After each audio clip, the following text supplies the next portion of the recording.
Good evening, everyone. I'm Lilia Vagan, Chair of Transportation Commission. Welcome to our special meeting, and let's first of all rise for the flag salute.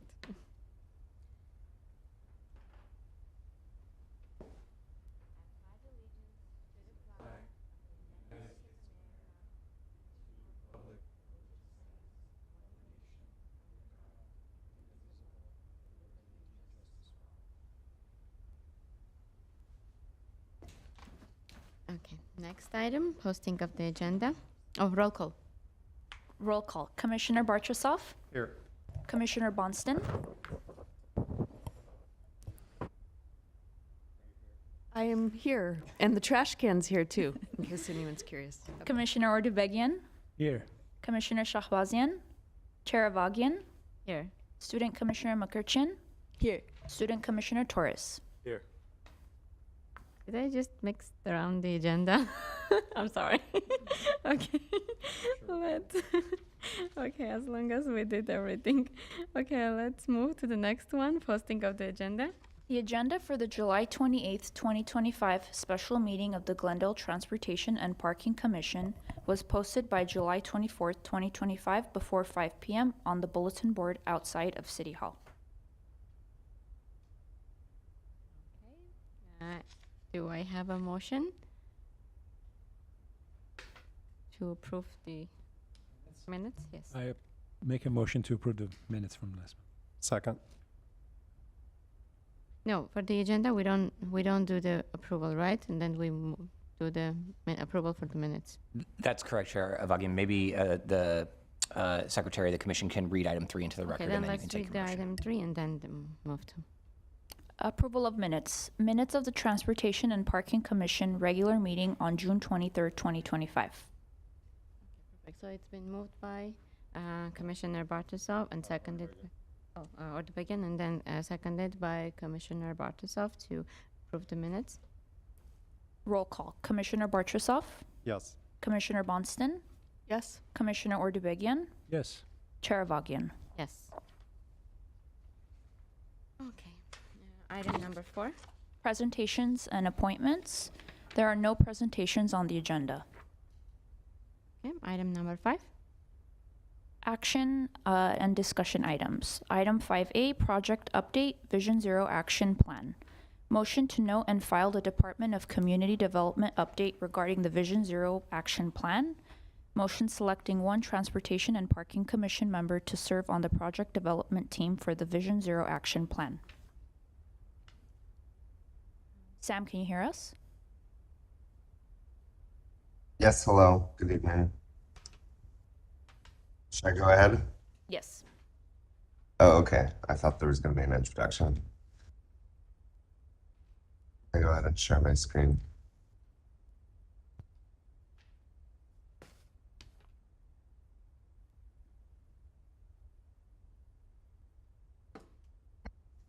All right. Good evening, everyone. My name is Sam Fromer. I'm with Bureau Happold, and I'm the project manager for the consultant team on the Glendale Vision Zero action plan. Here to give an update on our work so far.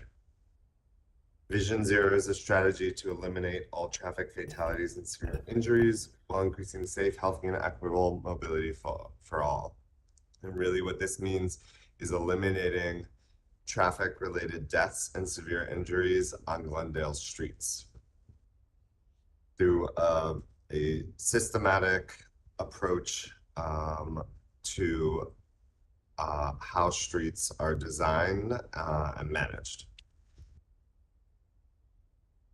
To do that, we started with a crash analysis looking at where severe injuries and deaths happen on Glendale's roads.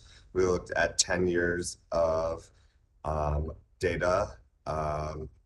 You can see that while crashes peaked around 2013, 2015 area time period and then decreased into the pandemic, they have been increasing in recent years. And we also have data that I'll get into in a moment from the GPD that substantiates that into more recent years.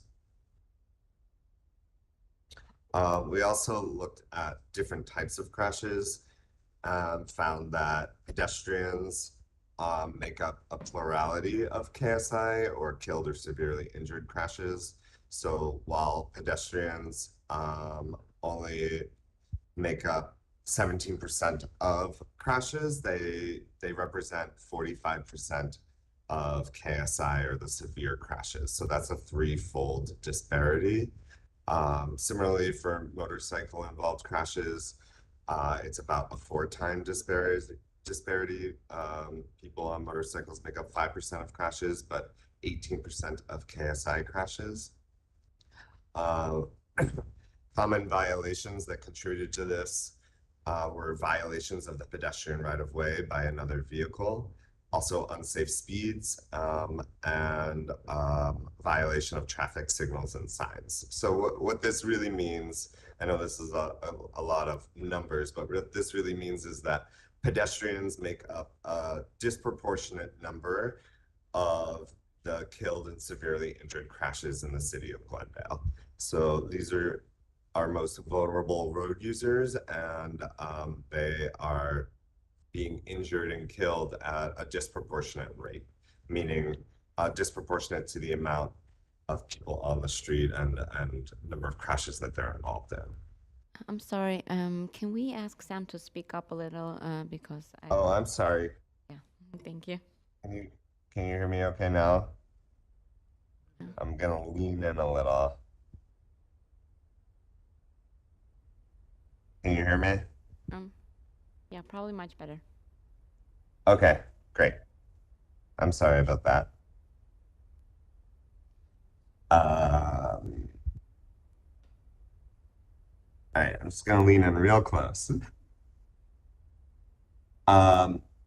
Crashes were also concentrated in South Glendale. This makes sense because that's where your most people and destinations, jobs, highest residential density are, where a lot of shopping is, the malls, brand as well. But it's also your more environmentally burdened part of the city and have lower socioeconomic indicators.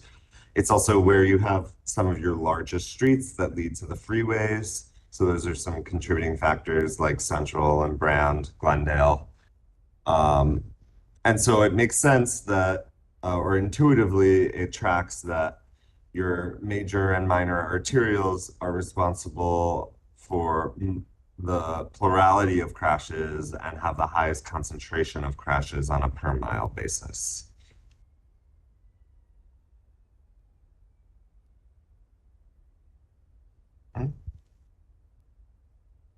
And so when we look at the Office of Traffic Safety data, which summarizes a lot of this information and compares cities, similar cities across the entire state, Glendale ranks really poorly when it comes to older pedestrians and all pedestrians. And this is backed up by the information and data that we analyzed as well. And what I was emphasizing earlier, that basically pedestrians are super vulnerable on the streets of Glendale. And I just want to emphasize again, these are not just statistics. These are real people. These are your neighbors. These are your friends. These are people that come to work and shop, and people who live in the city of Glendale. So while it's easy to glance over this and say, oh, the numbers are getting better, or they're getting worse, or we're doing better than such and such a place, I encourage you to consider that these are real people whose lives are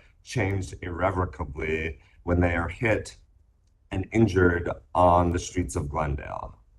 So in previous meetings, often with council, there's some debate about what these statistics mean. And I just want to lend a human face to these, that these again, are your neighbors and your friends. And the entire point of this planning process is to eliminate severe injuries and deaths on the streets of Glendale. And so by looking at this data, we're able to home in on where these crashes are happening, what caused them, and how we can counteract that. As I mentioned earlier, we have some supplemental data from Glendale Police Department looking at more recent data that is more recent than the statewide database. And basically on all available factors, crashes are increasing again post-pandemic. So KSI crashes are going up, overall injury crashes are going up, pedestrian involved crashes are going up, as well as crashes that involve people biking. So while fewer people were out and about during the pandemic, and as a result of the pandemic, there has been a delay in some of the statewide data being available, we were able to get data from GPD and see how as people have returned to work, to school, all of the normal things that we do now, those crash rates have also increased. So how do we take that information and make it actionable? So by looking at where the crashes are happening and the highest concentration of crashes, we're able to focus our resources on counteracting the high crash locations. So first, we looked at where the most severe crashes are happening for 4 different modes: people driving, people on motorcycles, people walking, and people biking. And then we looked at the highest concentration of those 4 modes. And you can see that that's sort of the center cluster of maps. And this mirrors a lot of the information that we've already looked at, where you have a higher crash concentration in South Glendale and West Glendale, particularly along your arterials. So by overlapping all of this data, we're able to create what's called a high injury network. So these are the streets with the highest crash rates on a per mile basis in the city of Glendale. And so when we look at this more closely, what this reveals is that while this high injury network is only 13% of streets, it represents 71% of injury crashes in the city and nearly 80% of killed and severely injured crashes in the city. This is super helpful to know because now we can start to address these locations. And by looking at how these streets function and how they're designed and what have contributed to the crashes in these locations, we can develop ways to make them safer and reduce the possibility of crashes and make the overall network safer. So as part of this Vision Zero action plan, we're identifying locations or have identified locations at this point for countermeasures. Countermeasures are interventions in the design of the street and signals to address the known crash factors. These can be short, sort of near-term, inexpensive interventions and also longer-term capital improvements. This builds on top of and complements the local road safety plan, the LRSP. We looked at what the LRSP said, what streets they're addressing and what tools they're using, and we built on top of that. It does not overlap in terms of locations. And then beyond these immediate planning efforts like the LRSP and the Vision Zero action plan, the city can use the high injury network to continue to address safety throughout the city. So by looking at the criteria here on the right-hand side, the number of KSI crashes, the Healthy Places Index, which we looked at earlier, number of injury crashes, the high injury network, and vulnerable road users, which are people walking and biking, we've identified 9 priority locations for the development of countermeasures as part of this planning effort. So these are the 9 locations. Again, intuitively, they mirror where we know some of the highest crash locations are, primarily along arterials in South Glendale, and also we have 1 location in West Glendale on San Fernando Road. And so what we've been doing is developing kind of conceptual plans for these 9 areas that are relatively high level, but would go through a future planning and design process to be implemented in coordination with Public Works. In addition to all of this technical work, we've been doing outreach throughout. We most recently attended Cruise Night just over a week ago. We've been to National Night Out and the Montrose Harvest Market. GPD held a town hall and LA Metro. And then also earlier in July, we had an open house, partially at the suggestion of City Council. And then in March, earlier this year, we had walk audits. I'm going to talk a little bit more about the walk audits because they were such a really great high impact activity that we did where people came out and walked these 5 locations, took photos, took notes. We talked about what was happening there. Representatives from the team and the city came out and spoke with people who live and work in these areas.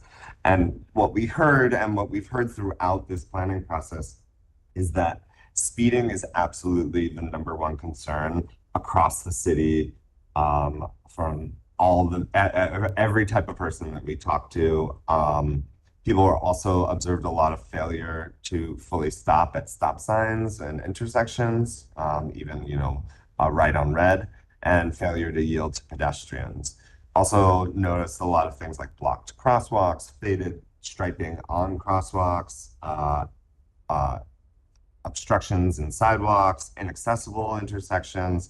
So got a lot of great information and kind of a high touch point with community members, with the project team and people who, and city employees. And just a couple of photos of the people who went out and, some of the conditions that they observed.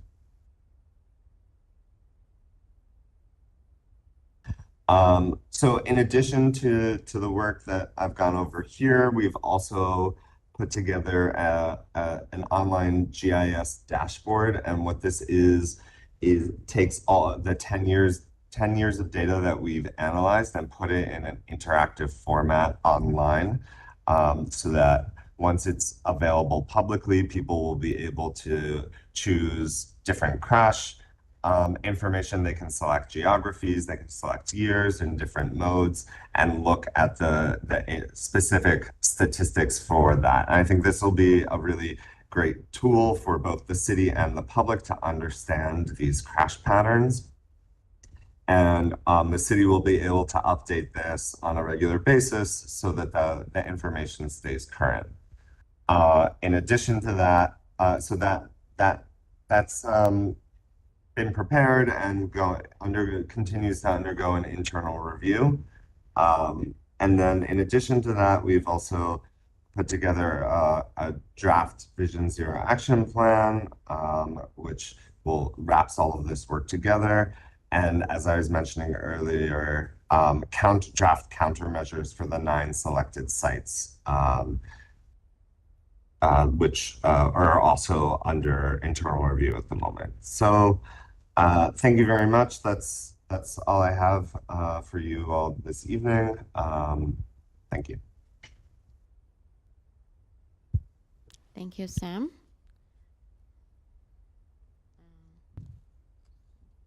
What's next?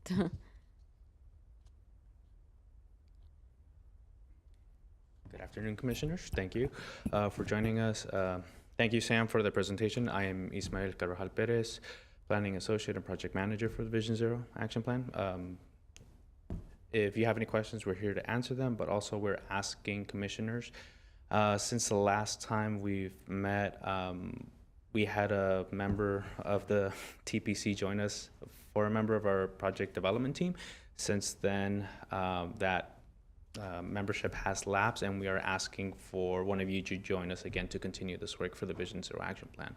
So we're asking the commission to vote one of you to serve as a member officially. And so discuss amongst yourselves. And if you have any questions about what the PDT entails, we're here to answer that as well. Yeah, I was previously serving, I think I was appointed or elected or whatever our decision process was about a year ago in the spring. And I know that other commissions also have appointees. Alec, were you the appointee for the Sustainability Commission? Sorry to put you on. No, I don't know the answer to that. I wear several hats in the community, and so I do participate. I don't know if it's officially through the Sustainability Commission or if it was through another community group. So Okay. we'll have to check on that. But don't let that deter your interest. I think, in my opinion, if you served on the TPC role for Vision Zero, I would support you continuing that just for consistency purposes. Well, I would be happy to. I'm also happy to open the floor up. I had a question. I know since that's been about a year, I'm curious how much longer the process is. So if my involvement had been a year and some months, what's going forward, that involvement? So Commissioner Bonston and Chair Vaughan, if we can, there's two motions on the table. So first is just the update, and then so we can go through each action, and then we can basically take each action in order. So the first one is simple note and file. So if there is no questions, we can kind of wrap up that item and then move into the discussion relative to the PDT member. So I don't know if was there any questions for there the city questions? or our consultant, Mr. Sam Farmer? Nominate you too, yeah. Let's first discuss the updates, and then we're gonna move to the second one. So I believe Commissioner Bartoszov has questions. Yeah, questions and comments. Thank you, Sam, and thanks for being here for the presentation, and thank you to staff for helping develop this plan. I had a quick follow-up question, and things are a little bit confusing because you could either be referencing the staff report page or the exhibit page. So, Sam, I'm looking at, so it would be page 5 of exhibit 1. I'm looking at the crash chart that goes from 2012 to 2021. And I noticed in your presentation you had talked about more recent crash data in 2023. Can you remind me what that number was for 2023, the total KSIs?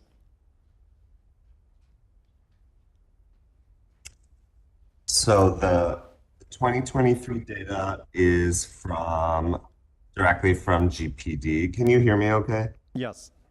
Okay, great. And it was 31 KSI crashes for 2023.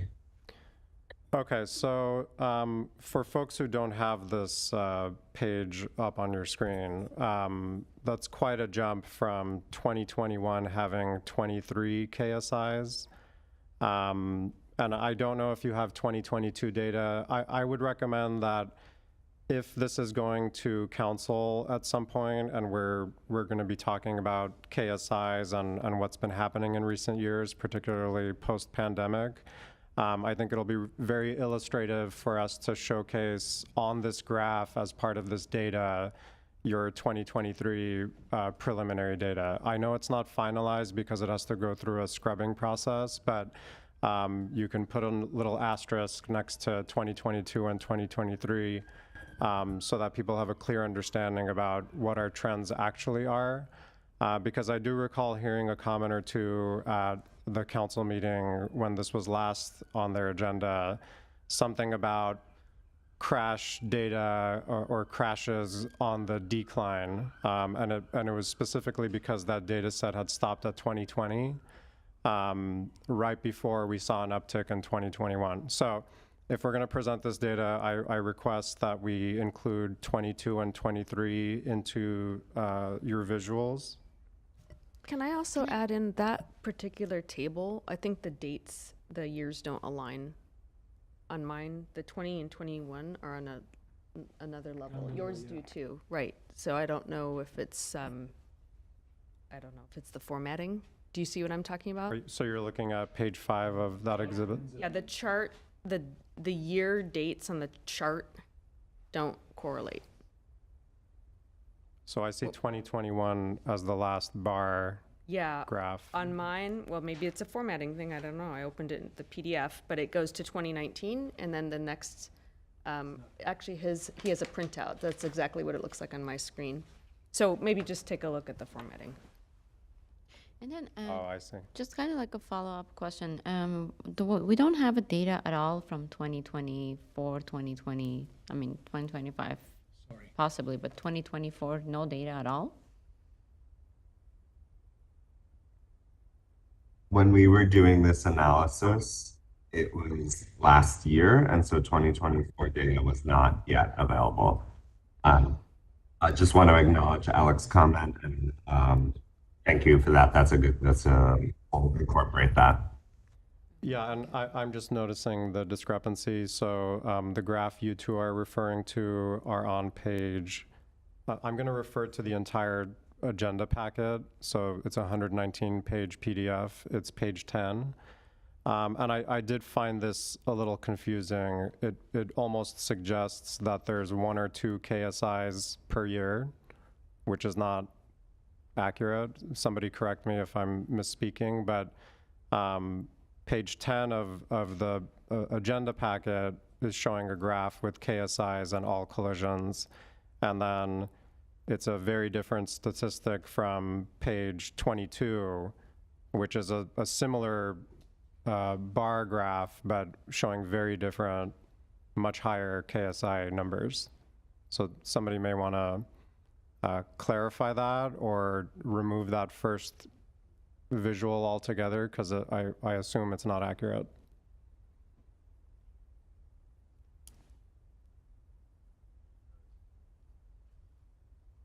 And then I believe Commissioner Ordebagian mentioned that we're missing 22 and 20.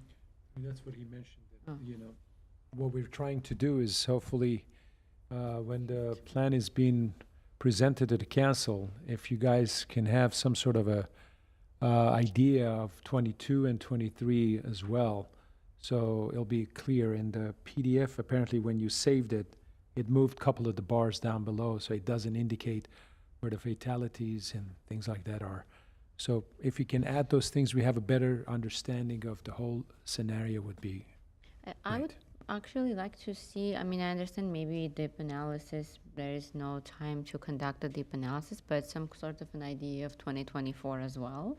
I don't know if it's possible to have, to add there before it goes to the council. Great. Yeah. Does staff or Sam have any comments about the discrepancy between these two graphs and then maybe about 2024 data? I'll Go ahead.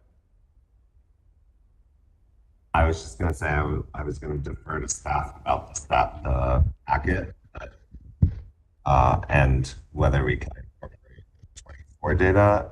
I think we only received 3 data and not the 22 data. That's why it's not included. We can barely hear you. I'm sorry, can you repeat that?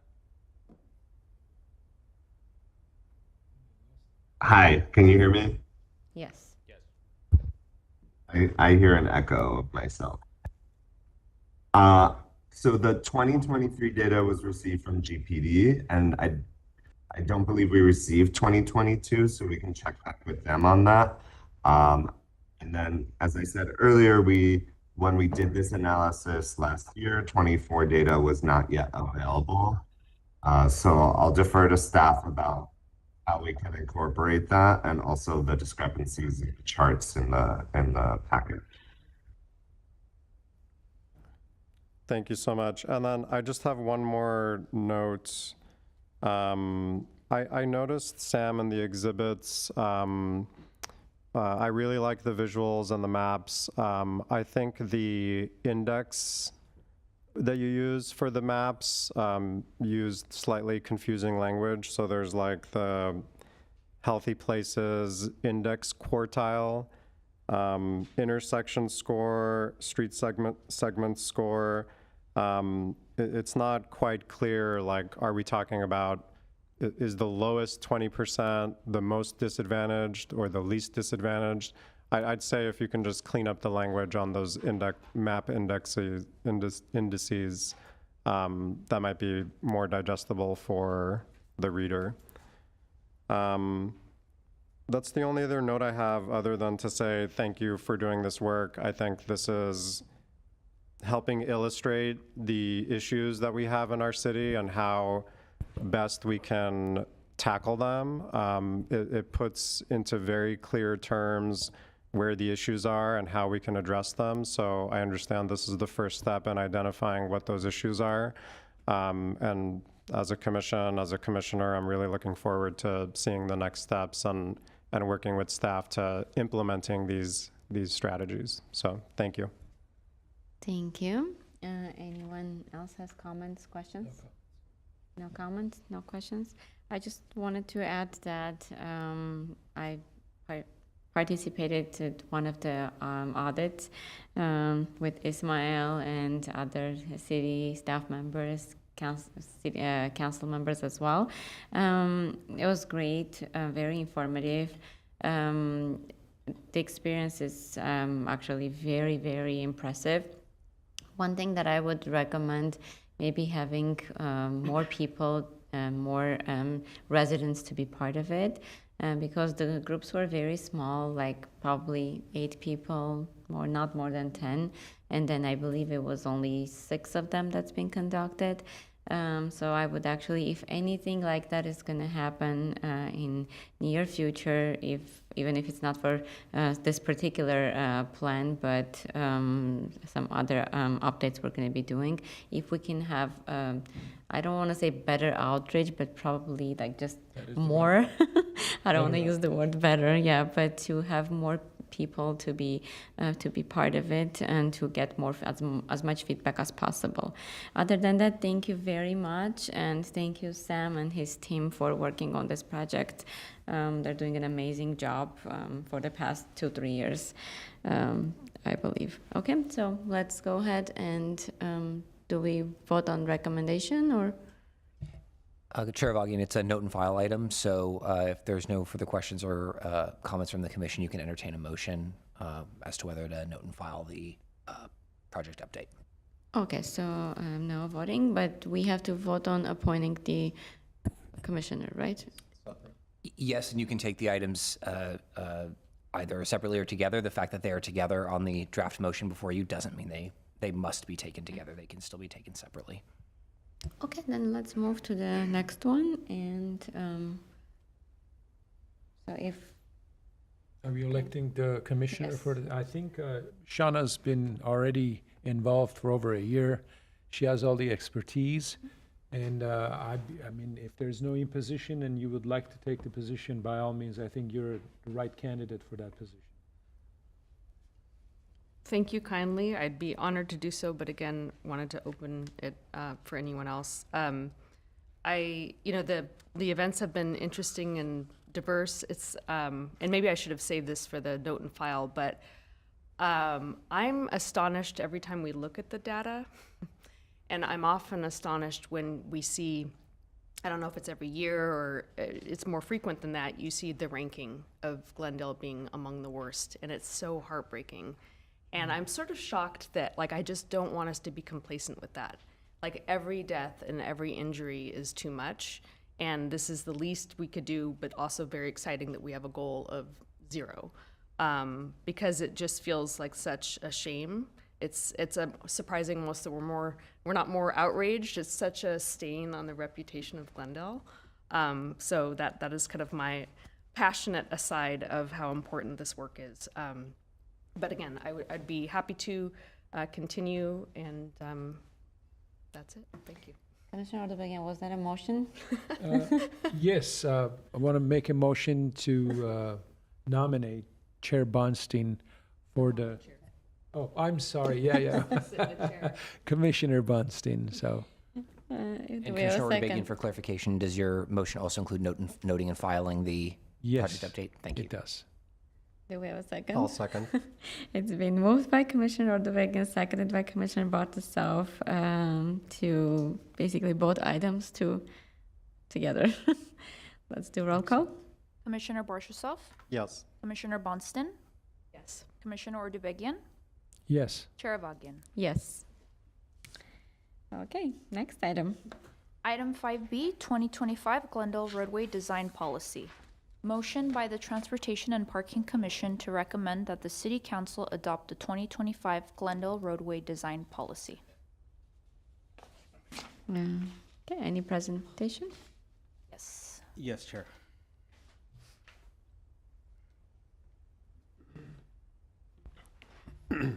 Good evening, Chair and Commissioners.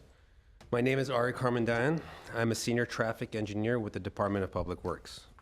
This presentation covers the proposed 2025 Glendale Roadway Design Policy. We'll provide an overview of the policy, why it's needed, what it contains, and how it would be implemented. Next slide. Glendale has a very diverse street network. Historically, we've had multiple documents and plans that recommended changes, but each project still needed its own analysis and approvals. This piecemeal approach made it slower and more expensive to deliver projects. Meanwhile, the community has signaled that street safety is a top priority, while also indicated their preferences on street design impacts from recently completed projects and the community satisfaction survey. This points to the need for a more proactive, standardized approach to street design that outlines the feasible and infeasible options based on traffic engineering and community metrics that are outlined in this one document. In response to those challenges, Public Works took a proactive step to create a unified roadway design policy. The idea is to have a one go-to reference for street design standards citywide. This policy puts safety first, but also considers traffic flow, quality of life, and emergency response. With standard criteria defined, we won't have to reinvent the wheel for each project. That means faster implementation of improvements. Ultimately, this supports our city's commitment to complete streets and a safer, more accessible transportation network for everyone. It incorporates other policies such as the Bicycle Transportation Plan, the Citywide Pedestrian Plan, and the mobility element while providing additional design details. This slide compares how we used to do things versus the new approach. Previously, if we wanted to add a bike lane or change a street layout, we treat it as a one-off study, come up with multiple design criteria and alternatives from scratch. That was slow and sometimes inefficient. Under the new policy, we will have predefined criteria to guide these decisions, which means less time spent on redundant analysis. Everyone will be on the same page, which helps move projects along more quickly. Additionally, current studies and future studies that are due for updates or creation can reference the roadway design policy for recommendations. Let's talk about what the policy covers. In short, it's comprehensive. It will guide any type of street project in Glendale, whether it's a simple restriping or a major roadway overhaul. The policy lays out design standards, like how wide lanes should be and how to accommodate vehicles, pedestrians, cyclists, transit, and emergency vehicles. It's meant to bring consistency across the city in line with our transportation goals while allowing project-specific consideration and community feedback to be factored in. And of course, there is flexibility built in as long as these considerations are feasible, can be recommended by engineers, accepted by the community, and practically applied within available budgets. Here are the key objectives behind the policy. First and foremost is safety. We want to engineer streets that reduce collisions and make walking and biking safer.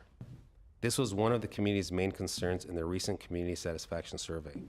The policy is also about aligning with our broader city goals, like the mobility elements call for less congestion and more transportation options. It embodies a complete streets philosophy, designing for all modes of travel.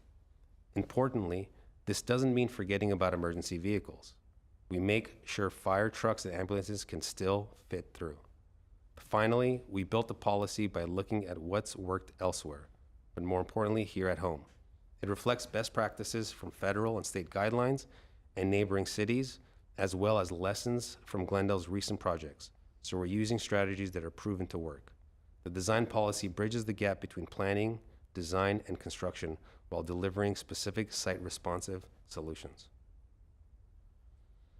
The policy lays out design criteria for streets which are technical guidelines for different design features. A frequent topic of discussion, it specifies practical lane widths, how wide travel lanes should be or how wide bike lanes and parking lanes should be in the city of Glendale. With the existing right-of-way constraints, squeezing lane widths to substandard dimensions in order to fit an additional facility is not always a best practice. We want to be accommodating but responsible with our professional recommendations. The policy emphasizes adding bike lanes and pedestrian facilities, enhanced pedestrian safety elements, and ADA-compliant curb ramps. And for traffic calming, the policy supports bulb outs and median islands. All these criteria help engineers design streets that are safer and more user-friendly. It's important to note that this policy is meant to be context-sensitive. That means while we have standards, we can adjust within reasonable ranges to fit what a particular street needs. We all know that every neighborhood is different. What works on a downtown street might not be right on a hillside residential street. So the policy gives guidance, but also flexibility. It provides targeted ranges and options. The benefit is that we still get consistency, but we can be flexible and responsive to a local context. The policy is a framework, not a one-size-fits-all approach. It will help us be uniform where it matters and adaptable where needed. One key component of the policy is the formal lane reduction guidelines. This is for cases where we consider removing a travel lane and using the space for something else, like bike lanes, parking, or sidewalks. The policy lays out when that's appropriate. As a rule of thumb, if a 4-lane road carries around 15,000 vehicles a day or fewer, it might be a good candidate for a lane reduction. Daily and peak hour volumes, collision history, vehicle miles traveled, and percentage of cut-through traffic diversions are some of the data-driven criteria the policy considers when determining whether a lane reduction will likely be feasible. We shouldn't reduce a lane if it would create noticeable traffic impacts or push traffic into the adjacent neighborhoods. The policy either requires mitigation measures or states that the lane removal is not feasible. The policy also considers the recent community satisfaction survey on the removal of travel lanes for other purposes. This table is from the policy, which shows various criteria for considering lane reductions. It categorizes conditions into feasible, not feasible, or cases needing a study based on thresholds. This serves as a quick check tool for planners and engineers to evaluate if removing a lane on a given street segment is viable. On the left, it lists various criteria we need to consider for a lane reduction. Things like future daily traffic volumes, peak hour volumes, parking lane widths, and bike lane widths. For each criterion, the table shows what is considered as feasible versus not feasible, and in some in-between cases where a special study would be required. This slide and the next contains a lot of information, but an example in an upcoming slide will help clarify how this table can be used. This section of the table has supplemental considerations, such as whether the road is a critical emergency route, the level of service impacts, and how much parking would be removed. Planners and engineers would use this matrix early in a project to quickly gauge if a lane reduction is a good idea, or if it's likely to cause issues. It helps streamline decision-making. If it mostly falls in the feasible or desirable column, we can be confident moving forward. This example illustrates how the policy applies to a typical 4-lane arterial roadway. The example road in question is called Commission Way. Commission Way carries around 21,000 vehicles per day, which exceeds the policy's limit of 15,000 vehicles per day for a lane reduction. Commission Way also has approximately 890 vehicles per hour per direction during the peak hour, which surpasses the threshold of 750. Commission Way maintains the required 11-foot width for emergency and transit access, even after a hypothetical lane reduction. The local diversion and cut-through traffic exceeds the criteria's threshold following the lane reduction and indicates the community would see noticeable impacts. Despite meeting the lane widths, the excessive ADT, peak hour volumes, and high local cut-through means the policy classifies a lane reduction on this arterial as not feasible. Existing roadway information is readily available in our GIS and traffic count database. A VMT analysis can also be completed efficiently using existing and project traffic models already in place. If needed, the city may require collecting additional project information. Here is an example of a 4-lane arterial roadway called Mobility Street that meets the criteria of the lane reduction matrix and would be considered as feasible according to the roadway design policy. With these findings, the design phase for Mobility Street can move forward without the need for further study. If a lane reduction is deemed feasible, there can be multiple design alternatives within a consistent right-of-way width. This slide illustrates one scenario, converting one travel lane in each direction into space for bike lanes, while retaining parking and minimum travel lane widths. Bike lanes are just one of several design options made possible once a lane reduction meets feasibility standards. The top cross-section shows space reallocated for outdoor dining, transit stops, and a center turn lane, improving pedestrian activity and transit amenities in commercial areas. The bottom cross-section illustrates how a roadway could accommodate bus rapid transit lanes without a reduction in parking. The ultimate configuration of a roadway depends on planning objectives and must still comply with the policy's requirements and the needs of the community. We want to briefly highlight how past Glendale efforts have influenced this policy. Last year, the city implemented a complete streets demonstration on North Brand Boulevard between Glen Oaks and Mountain. In that pilot, we reduced the number of travel lanes and added protected bike lanes and other safety features to see how it would work. We learned a lot from North Brand about the traffic impacts, about what design elements worked or didn't, and about the public's reaction, both support and concerns. The result culminated in reverting the corridor back to its original alignments, reinstating the travel lanes, wider parking stalls, and removing the bike lanes. Those lessons directly influenced the roadway design policy. Additionally, our robust community outreach efforts throughout the past several years on projects such as the San Fernando Road Phase 1, La Crescenta Avenue, Victory Boulevard, and Glen Oaks Boulevard street rehabilitation projects have also helped inform this new policy. With a formal policy, we don't have to limit ideas to isolated pilots. We can apply the same kind of complete streets improvements more broadly using the policy guidelines instead of reinventing the process each time, knowing what works and, more importantly, what the community will support and want. This slide adds important context from the 2025 Glendale Community Survey. This scientific survey was conducted from March 5th to the 19th in 2025 and included 839 participants. Shown in this slide are the policy priorities for Glendale residents. Ranked highest is repairing local fire stations at 83%. Ranked lowest is installing more public art in the city at 35%. Establishing protected bike lanes by replacing one driving lane is ranked 13th of the 14 policies surveyed at 39%. The roadway design policy reflects this by using feasibility criteria to determine whether a travel lane can be removed and what the best use of that space would be. Community engagement is a major part of implementing this policy and a city council priority. Engineering solutions would work best when the community is on board, so the policy emphasizes bringing stakeholders in early.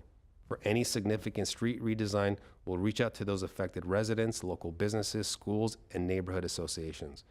The idea is to explain the why.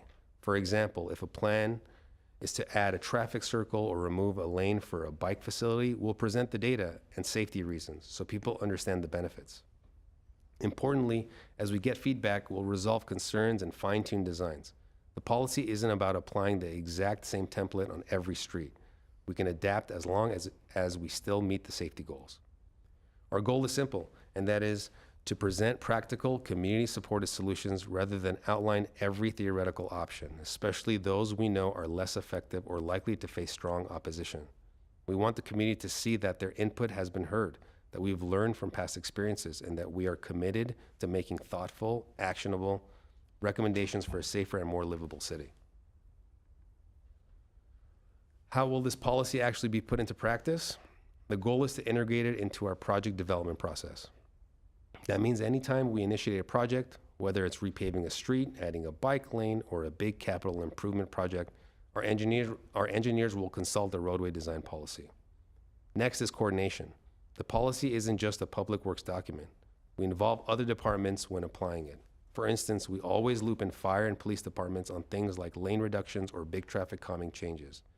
They'll review to make sure emergency response times won't be affected and the fire trucks can still get through. This chart shows how the roadway design fits into Glendale's broader transportation planning framework. Note, these are not all the plans approved or in the works. However, they were referenced during the drafting of this policy. The roadway design policy serves as a central reference point, integrating direction from several upcoming or adopted plans. The policy also pulls in guidance from community engagement efforts and interdepartmental coordination. Once established, the policy flows directly into individual project development, guiding design decisions for roadway improvement projects citywide. Implementing this policy comes with some clear benefits, including financial and operational ones. Because everyone will use one playbook, the whole process becomes more efficient. We anticipate needing fewer outside studies in many cases, which can save on consultant costs and staff hours. This also means the safety benefits reach the community sooner. It's important to note that adopting the policy does not require new funding, so there is no direct fiscal impact associated with its approval. Additionally, the policy was developed at no cost to the city, as Public Works Engineering took the initiative to draft it in-house. This effort was made to help the city advance important roadway safety improvements more effectively and efficiently. We consider the roadway design policy a living document. It's not static. As we gather more data or new best practices come out, we will update our policy accordingly. To conclude, staff respectfully recommends approval of the motion to adopt the Glendale roadway design policy. By recommending this to City Council, you'll be helping put into place a comprehensive, safety-focused design framework for our city streets. This will empower staff to plan and implement street improvements in a consistent, data-driven way moving forward. Exhibit A is the draft roadway design policy, and the final version will incorporate stakeholder comments before going to City Council. Thank you for your time. Thank you. Any questions? I have a couple of comments. Commissioner Ortobagi? Very good presentation, thank you. Public engagement and outreach. We're always having trouble with implementing that somehow. Are you gonna change your approach, our approach to public outreach? I mean, I think that there's so many different avenues to get public's participation in this. For example, like in Montrose or in Glendale, there are events that it's happening and thousands of people are attending. And we're not utilizing that to be able to let the public know what the city of Glendale has in its books for people and what changes can be implemented. I think those are great avenues for us to be able to notify people, explaining that all these changes, how beneficial they could be. And for whatever reason, we keep on repeating our old way of community outreach, which is really, sorry to say, it's not very efficient. So I don't know if you have any thoughts about that. I'd appreciate that. Commissioner, thank you for those comments. Obviously, as evidenced by the community survey, that was a scientific survey. So in terms of that approach, we actually explored with the same firm that the city used prior to implementing it. We actually, as an engineering team, discussed the possibility of utilizing that scientific survey to do more targeted outreach and to solicit that feedback. But we're active at the different community events, especially city-sponsored events. But ultimately, the thing that we always seem to have that challenge is just the community's willingness to participate. I mean, obviously, we get it out on our social media. We send out flyers. We have it on our webpage. So there's a lot of ways that we try to communicate the different outreach events. But ultimately, it really depends on the community's engagement. But we are actively participating, like I said, in these city events. We are exploring those scientific surveys. So we recognize that there is a challenge, and it's obviously something that our city council expresses in their desire to want to increase engagement. And I can say, since I've been here for the 20 months, the city, every project that we've done, I feel like our outreach has expanded, and we do get more participation in our surveys. We do get more people attending our open houses, but there's definitely still room for growth. Oh, the open houses are great. I've attended so many of them myself. But for example, like Montrose Harvest Market, every Sunday, City of Glendale can have a booth there for every one of these things that it gets implemented, and it's right in the middle of everything. So La Crescenta, North Glendale, all of that stuff that you can talk about. Those could be, or the events like, cruise nights, or Montrose Car Show, or arts and crafts, or we have Kids and Critters. These are all events that involves the community, the families. They come over there, and we can talk about it. And those are the things, because it's really hard to get people to attend to certain events, but when they're out to have fun, and if we can approach it to them, and these are already events that people know about, they participate, we advertise for them, so it doesn't cost anything for the city to participate in that. And that will be a great way of getting people's feedback. Instead of saying, oh, we only collected 30 people's feedback, you can have like 300-400 people or 1,000 people that they can chime in and give their opinions, and your data would be much more efficient and accurate rather than based on 30, 40, or 50 people. Thank you. Understood, thank you. Okay, any other questions? You have a question? I have a lot. I'm going to go last. Oh. That's just so y'all. I have a few, but I reserve the right to be triggered by your questions and want to add in some more. These are in no particular order. Okay, this is maybe a doozy. You mentioned North Brand as an example of having learned from that experience. I'm curious, I'm wrapping my head around this. So how does the North Brand, even if it was just the temporary example, how does that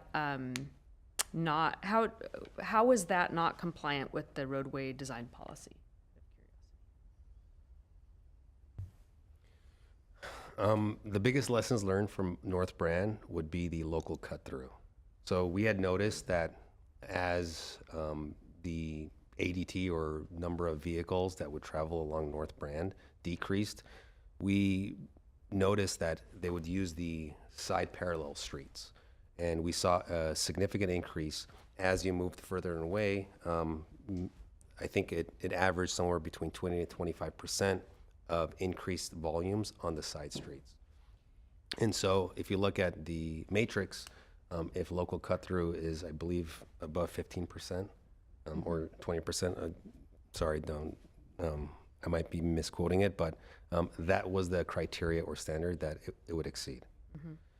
Also, when it comes to the parallel parking, or perpendicular parking, excuse me, the requirements and the buffer, because of the unique nature of where the bike lanes were actually placed, right, they were on the curbside running, it was challenging to make sure there was adequate buffer space for vehicles exiting. It was 10% or less. 10% or less, thank you. Commissioners and Chair. And to add to that, we also noticed that the ADTs, or the daily amount of traffic on North Brand, was higher, as we see on the matrix, in the 15,000. As we got closer to Glen Oaks, those numbers went up to 16 and close to 17,000. So as traffic chose different routes, as Mr. Hamandayan mentioned, they ended up going and cutting through local streets.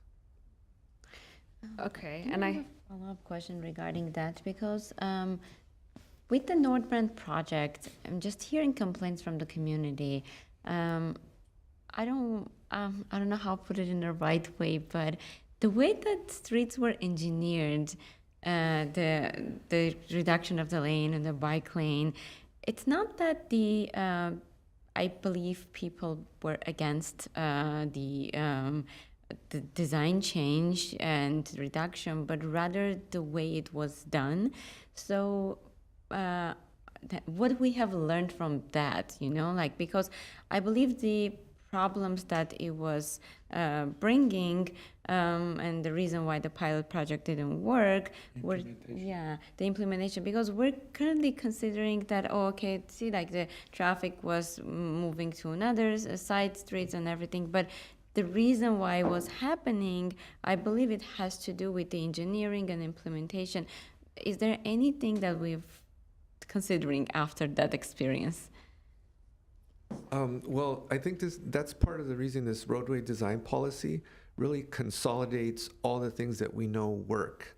And so when we do push the limits of the standards and make exceptions, sometimes we do end up with what happened on North Brand, where we, how can I put this, adjusted our standards to make it fit within the roadway and the conditions, and that was evident to the community. So again, in this roadway design policy, we're putting together all the standards that we know work.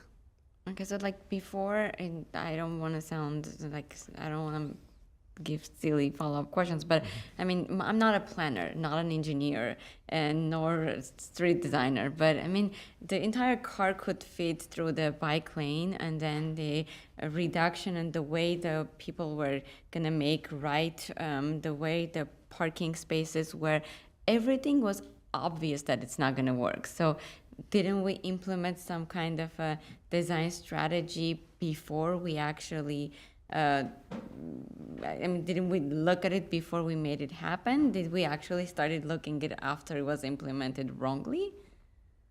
Well, sure. The ultimate design that was implemented was a combination of not only engineering but also community input for the amount of parking, for example, the width of the bike lanes, trying to maximize them as much as possible, having the buffer area between the bikes and the angle parking. So all of those were put together, really a combination, again, of the engineering components as well as the community input as a pilot project. And but ultimately, as we saw, certain elements worked, others didn't, and ultimately the community voiced their concerns to the council, and the council made the decision to remove it. Okay, sorry, I crashed your. No, it's okay. And you had mentioned kind of spillover traffic, which I think is interesting. In that case, you had observed it because we did a practice version. We saw what happened. You had mentioned that one of the benefits would be a reduction in traffic studies. So I assume, and I may be kind of playing this out for the public too, in lieu of some of the traffic studies, you're able to rely on models to anticipate spillover traffic or cut through traffic. Is that right? Correct. We have the city's travel demand model that's available to us, and a scenario, it already exists. So it's, let's say, straightforward to run a scenario with a change in conditions to understand where that traffic would go to. Normally, we view it from a vehicle miles standpoint, and say on a lane reduction project, that we'll see a reduction in vehicle miles traveled on the particular street where you're doing the lane reduction. And then we also see where the increases are on, for example, parallel corridors and how much that increases. Okay, thank you. All right, two more questions. I was looking at the examples of like the old version and the new version. It sounds like the old version was more prescriptive, like for example, collector streets would have a lane width between 10 to 11 feet. With the new model, it doesn't list the feet because the presumption is that it's 11-foot minimum for the width. Is that right? Because that's one of the kind of qualifying Can you help categories. clarify that, Arik, please? And let me know Yes. if I didn't ask that clearly and I need to try again. No, sure. So assuming you're looking at the matrix where it provides the minimum lane width considerations. I was looking at page 5 of your report. Oh, the report itself. That has existing roadway classification, and then past that, it's proposed roadway. I was trying to get a sense of the difference. So the 11-foot is a minimum lane, as long as there's a single lane within each way of travel, and that's to accommodate larger vehicles like. And that's the proposed one, but the previous one did allow for collectors to have between 10 to 11. I believe so. I'm assuming she's referencing the circulation element. Well, I believe she's looking at our spreadsheet, correct? I'm looking at your page 5 and 6 of your report. Yes, So one difference is that some of the streets, the width will go up because the 11 foot is the minimum. correct. As we design or redesign these streets, we want to make sure there's at least one lane that's 11 feet. Okay. Yeah, Where- and one thing to note also is and the roadway design policy mentions is that it pays note to emergency response. So there's a citywide map of emergency response corridors. So some of those overlap with local and collector streets. So what we would want to do in referencing this roadway design policy is make sure that on those streets that accommodate emergency response, they would be the 11 feet. Okay.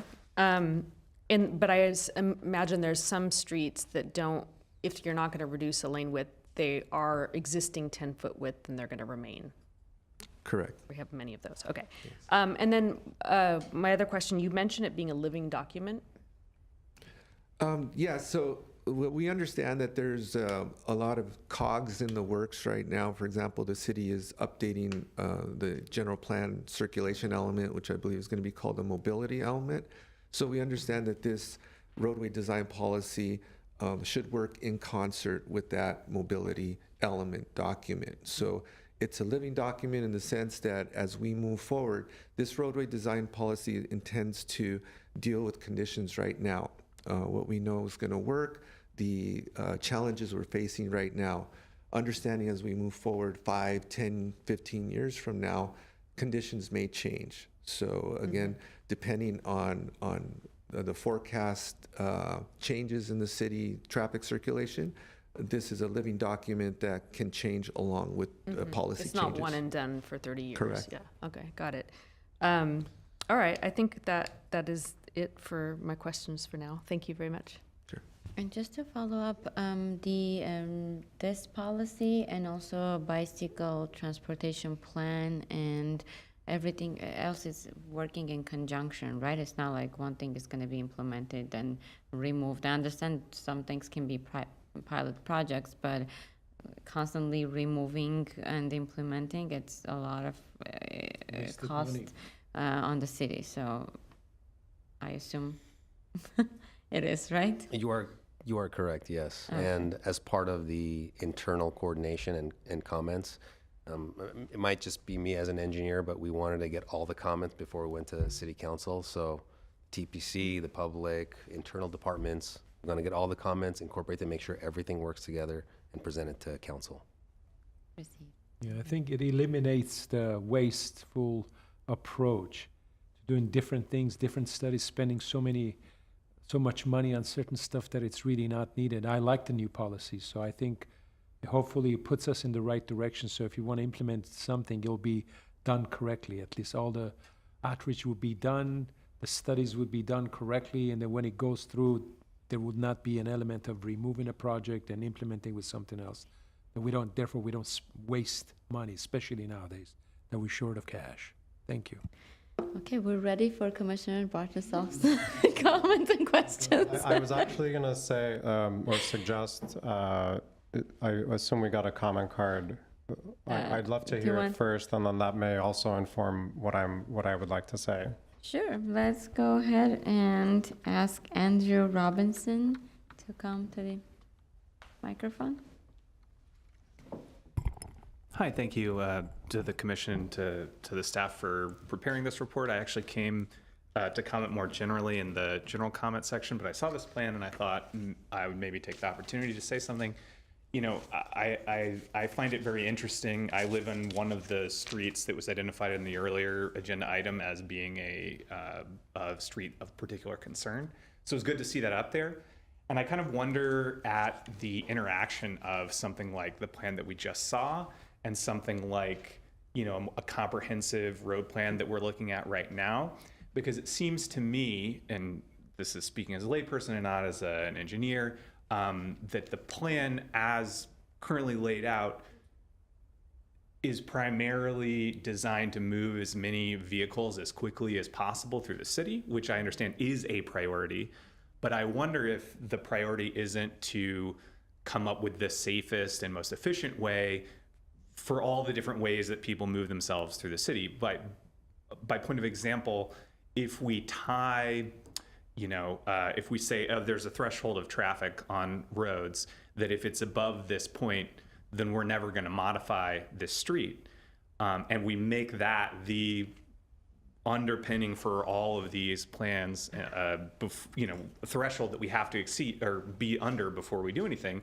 If our city is constantly growing and changing, and we're expecting to do things like reduce pedestrian fatalities, and we're essentially cementing a roadblock, for want of a better term, to making these changes, because I wouldn't be surprised if many of the streets that we just saw were incredibly dangerous are also going to be streets that have these traffic flows that currently exceed those numbers. Now, maybe after discussion and all these other things are taken into account, it doesn't make sense to implement these changes and reduce the traffic on the streets.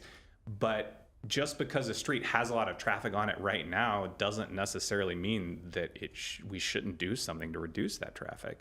And so I wonder if that's our first item on the matrix, we're just setting ourselves up essentially to never reduce the traffic on some of these streets. And that might be something we actually, want to do. So anyway, that's what I wanted to say. Thank you. Thank you very much. We have another speaker, Vilia Zemaitis. Yes, perfect. Thank you, Chair Bogin. Commissioners, it's a pleasure to speak before you today. My name is Vilia Zemaitis. I'm the Deputy Director of Long Range Planning in the Community Development Department. Just here to support our traffic and transportation folks in the Public Works Department. We recommend the roadway design policies. We are very much supportive of the vision that they present. We would just want to ensure that the roadway design policy adheres and aligns with the upcoming mobility element that's soon to be released. And so with that, we just want to make sure that the two documents are working in tandem. And we also would love to see the street cross sections that were provided in the PowerPoint presentation today. I think it really helps show that this is a design document. So with that, we'd also like to invite the Transportation and Parking Commission to take a look. We actually have our land use element and our environmental justice elements that are available for public review. Both of those documents are open for public comment through August the 19th, and the mobility element will be also released shortly, sometime in the next couple of weeks, hopefully that is, and there will be a public review comment as well, and more information is available on the city's website, also on the GlendalePlan.com website. So again, great job to our Public Works, Traffic and Transportation folks, and we look forward to working together to make sure everything's aligned. Thank you. Thank you. No more speakers. Ready for you. Okay, thank you, staff, for putting this together. I want to start by saying, and I'm not here to take the credit for it, but I did ask last year to various council members and to staff that we do need a lane reconfiguration guideline. So I'm happy to finally see this before us today. The reason I had recommended this last year is because of what I had seen at the city and the way in which we had conducted ourselves for the La Crescenta Avenue project. So if you recall, it was a very heated, contentious topic. There was a lot of back and forth over what we thought should be the right alignment. Ultimately, council decided to move forward with what staff had recommended to them to do a certain alignment. But along the way, we had conducted, I think, don't quote me on this exact number, but maybe 12 community meetings over the course of maybe a year.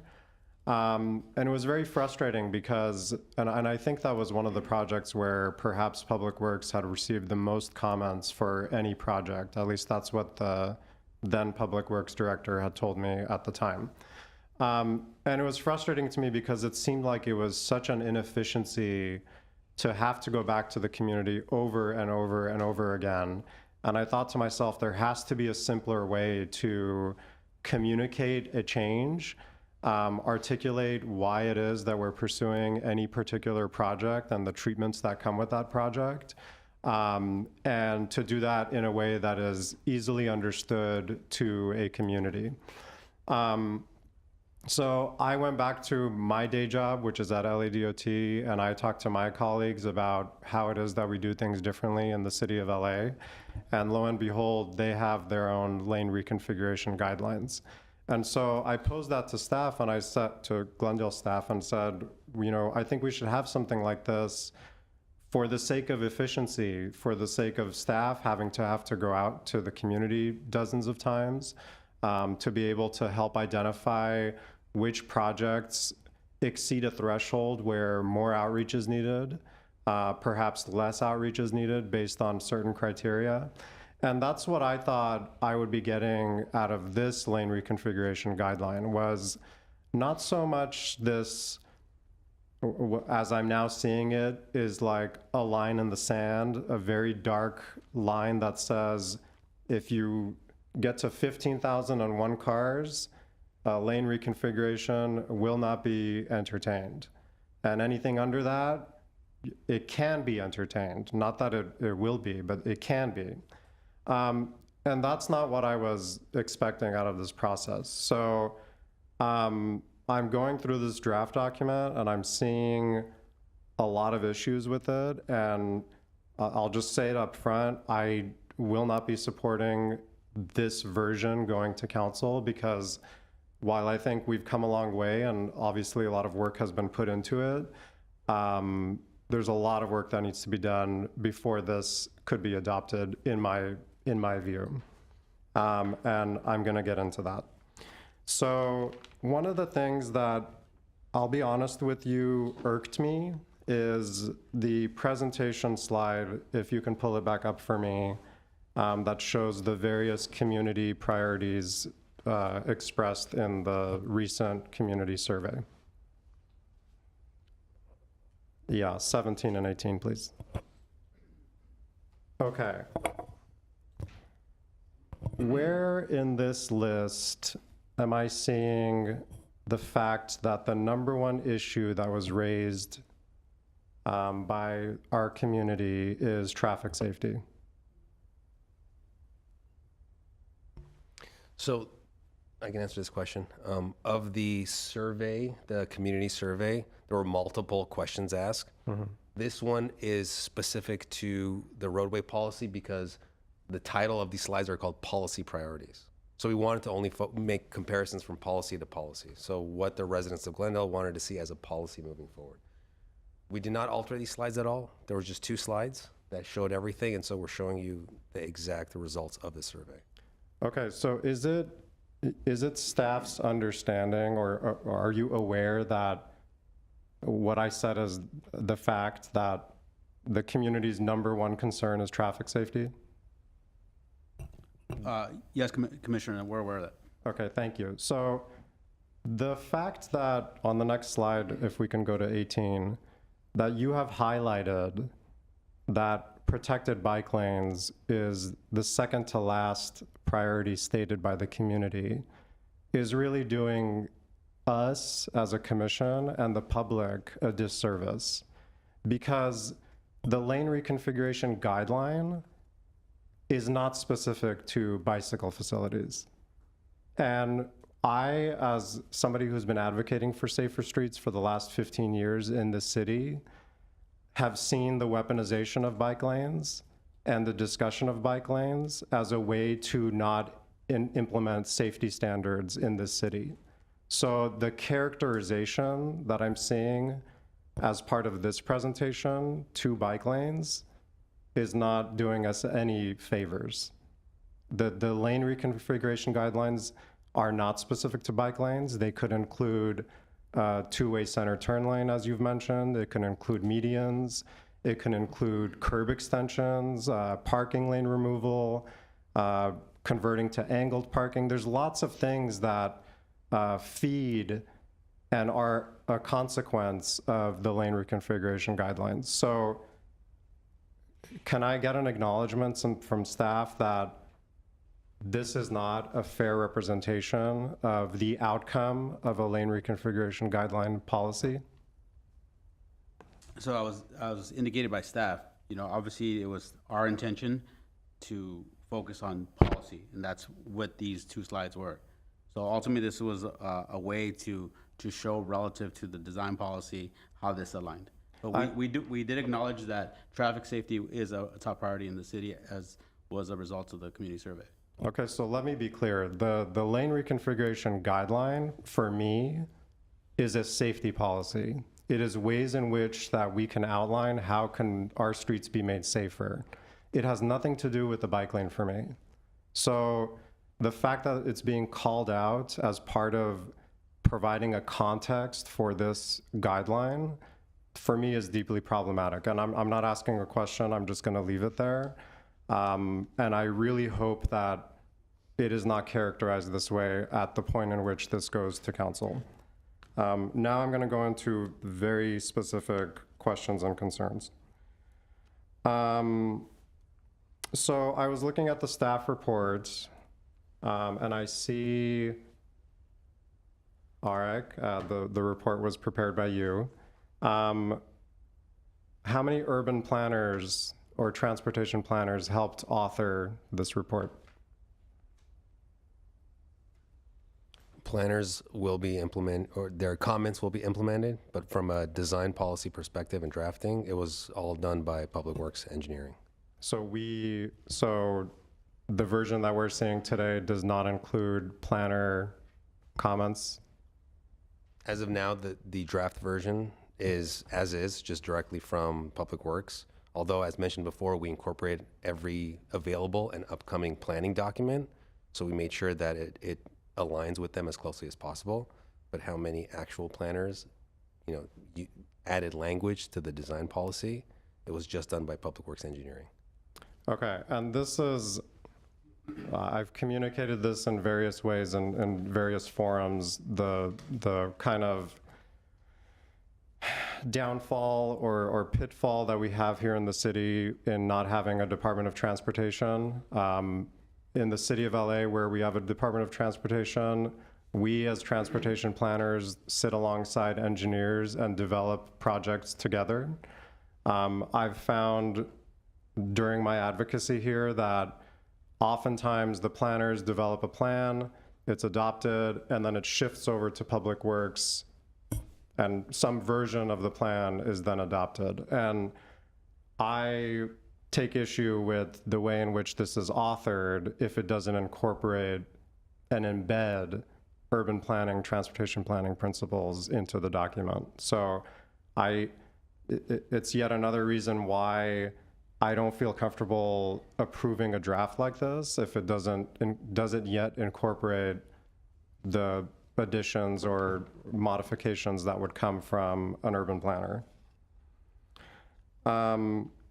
So the staff report on page 4 of the staff report says, it's right above the section, the fiscal impact section. It says, these design guidelines are meant to be applied flexibly, respecting the character of different neighborhoods and provide context-sensitive ranges rather than a one-size-fits-all rule.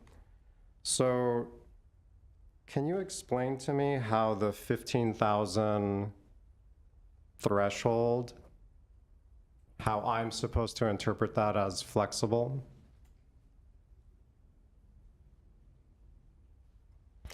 The 15,000 threshold was developed through countless outreach and looking at our previous projects and how it impacted safety primarily, right?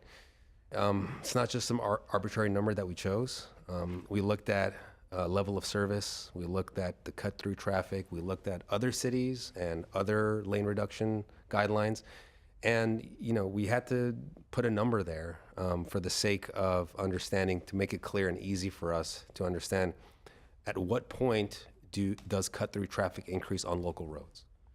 The reality is, as soon as you see an increase in volumes, your safety profile goes up. So we really have to balance everything. We understand a single number seems like it's counterintuitive to a one-size-fits-all approach, and we're saying it's flexible, but that's the intent, is to give as many different criteria to look at it from every possible angle. Okay, I understand your intent, but the way it's worded is not flexible. So I think, and again, there's so much work to be done, and I don't think this is ready. I think it would be helpful to see what other cities' criteria are. You did mention a couple examples in your in the draft guidelines, but they're, I think, 15 years old examples. There's a couple that I think the ranges were 2010, 2011, but I don't see what other cities are doing. I did do a little bit of research before today's meeting. The FHWA threshold is 20,000. So if you guys have decided through your outreach that 15,000 is the number, I would like to know how you got to that number.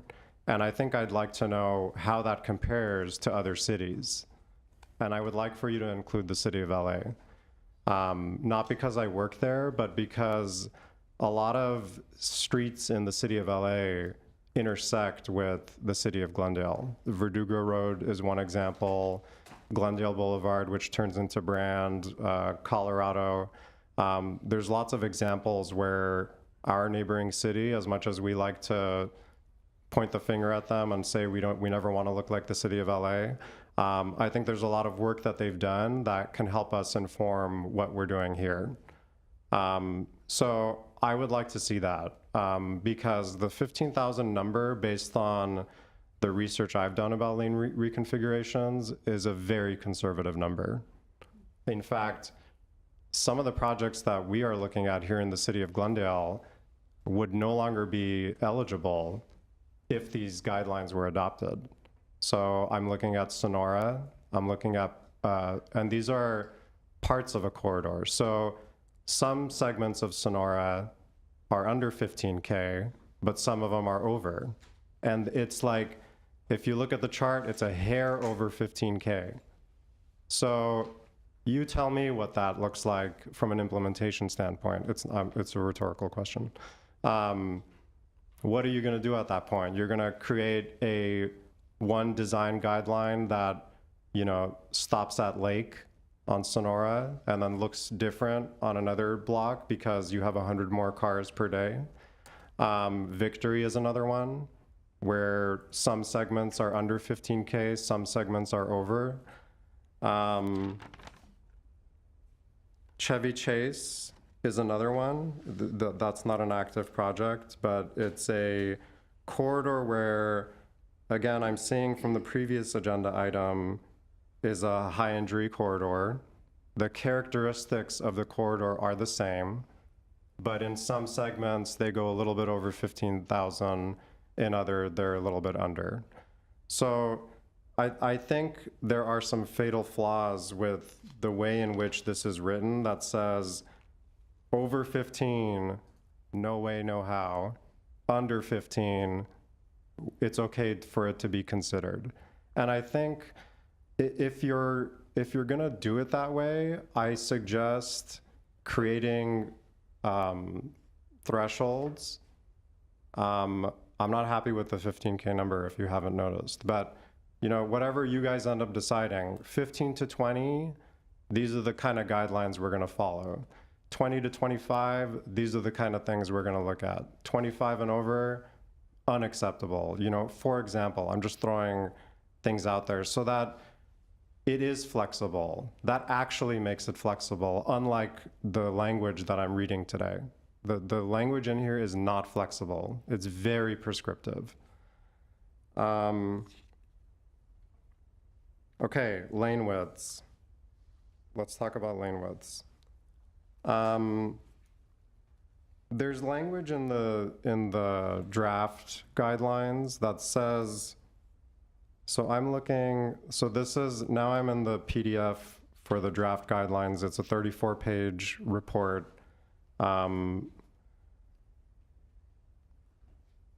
Let's see.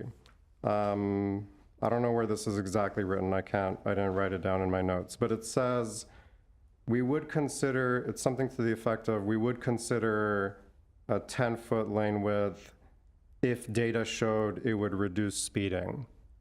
Don't we already have that? Isn't that already common knowledge in engineering and planning circles that narrower lane widths are safer? You mentioned, you specifically mentioned the word substandard in your presentation. So maybe let's start there. Can you define what a substandard lane width is? And can you reference substandard to who? Is it MUTCD? Is it the California MUTCD? Is it NACTO?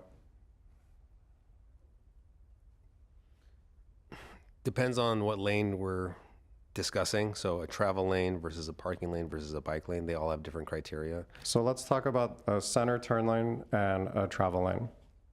So we can start with the actual number that we recommend. The 11-foot, as mentioned before, is primarily for larger vehicle access.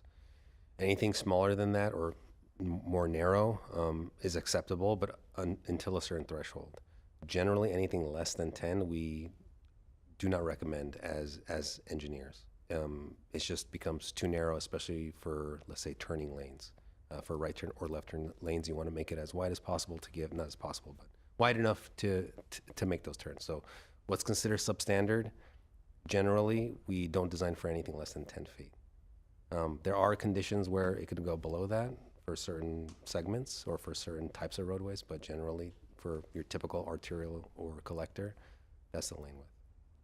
Okay, and I'm just going to back up for a second and say to my colleagues, the reason I'm bringing up these issues is because when it comes to street design, every single foot makes a huge impact to what the street is going to look like. So when we talk about a foot of a center turn lane, if it can be 9 feet instead of 10 feet, that may result in us having a bike lane or not. It's as simple as that. It really comes down to what the width of the street is. So it could even include an extra foot for parking if you need that extra buffer to get in and out of your car. It could include whether or not you have a right turn pocket. So it sounds like I'm nitpicking, but it's really important that we get this right because this is going to affect projects for the next 10 years. Protected versus not. So I ask for your patience because this is really important and we need to get it right. So at the City of LA, I routinely see 9-foot center turn lanes, routinely. It's not standard, but if it results in these added benefits, LADOT will implement a 9-foot center turn lane. So is Glendale, let's talk about flexibility.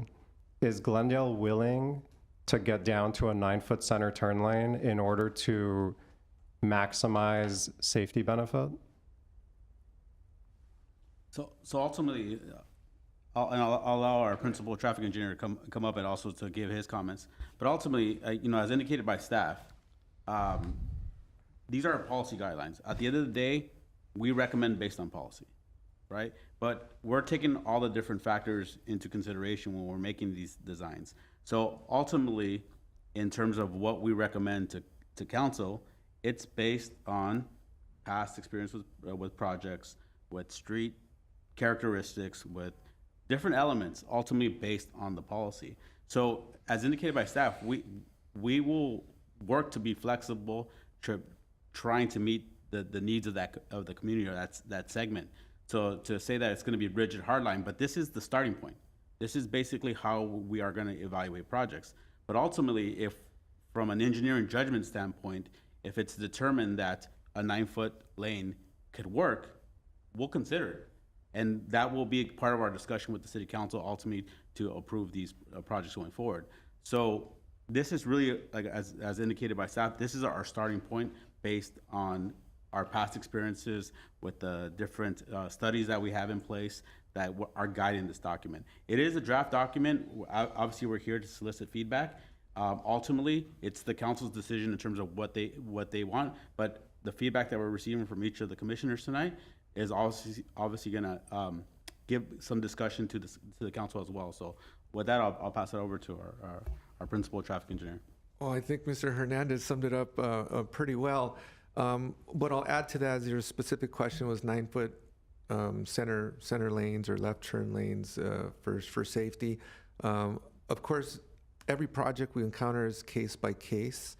Having worked for LADOT as well for over 10 years, normally what I saw them implementing the 9-foot lanes, it was to fit in something else. So for example, we were talking a few minutes ago about, you had a question about the 11-foot lanes and that standard. That standard's really based on what we found and feedback we've gotten from our emergency response here in the city of Glendale, that 10-foot lanes are very tight for them.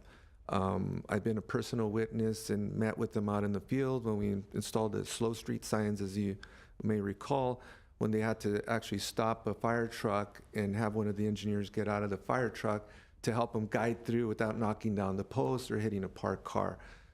In the case that we had 10-foot, specifically a 10-foot lane.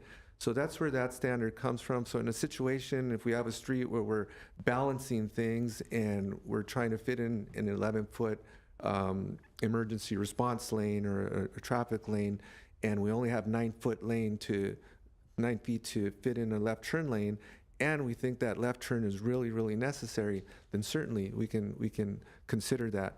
The design policy, though, is set up so that it's a framework that if these, let's call them standards or criteria, are met, we can move forward with the project.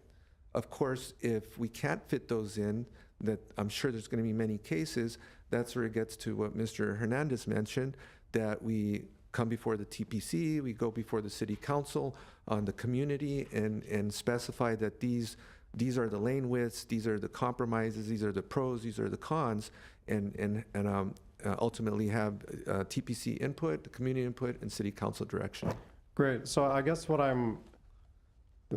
like what you said. You said we'll certainly consider it, but the language here on page 8 of 34 says,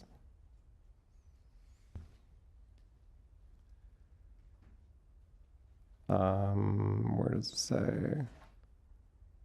It's a few lines down from the top. Lane width shall not be reduced to less than 10 feet.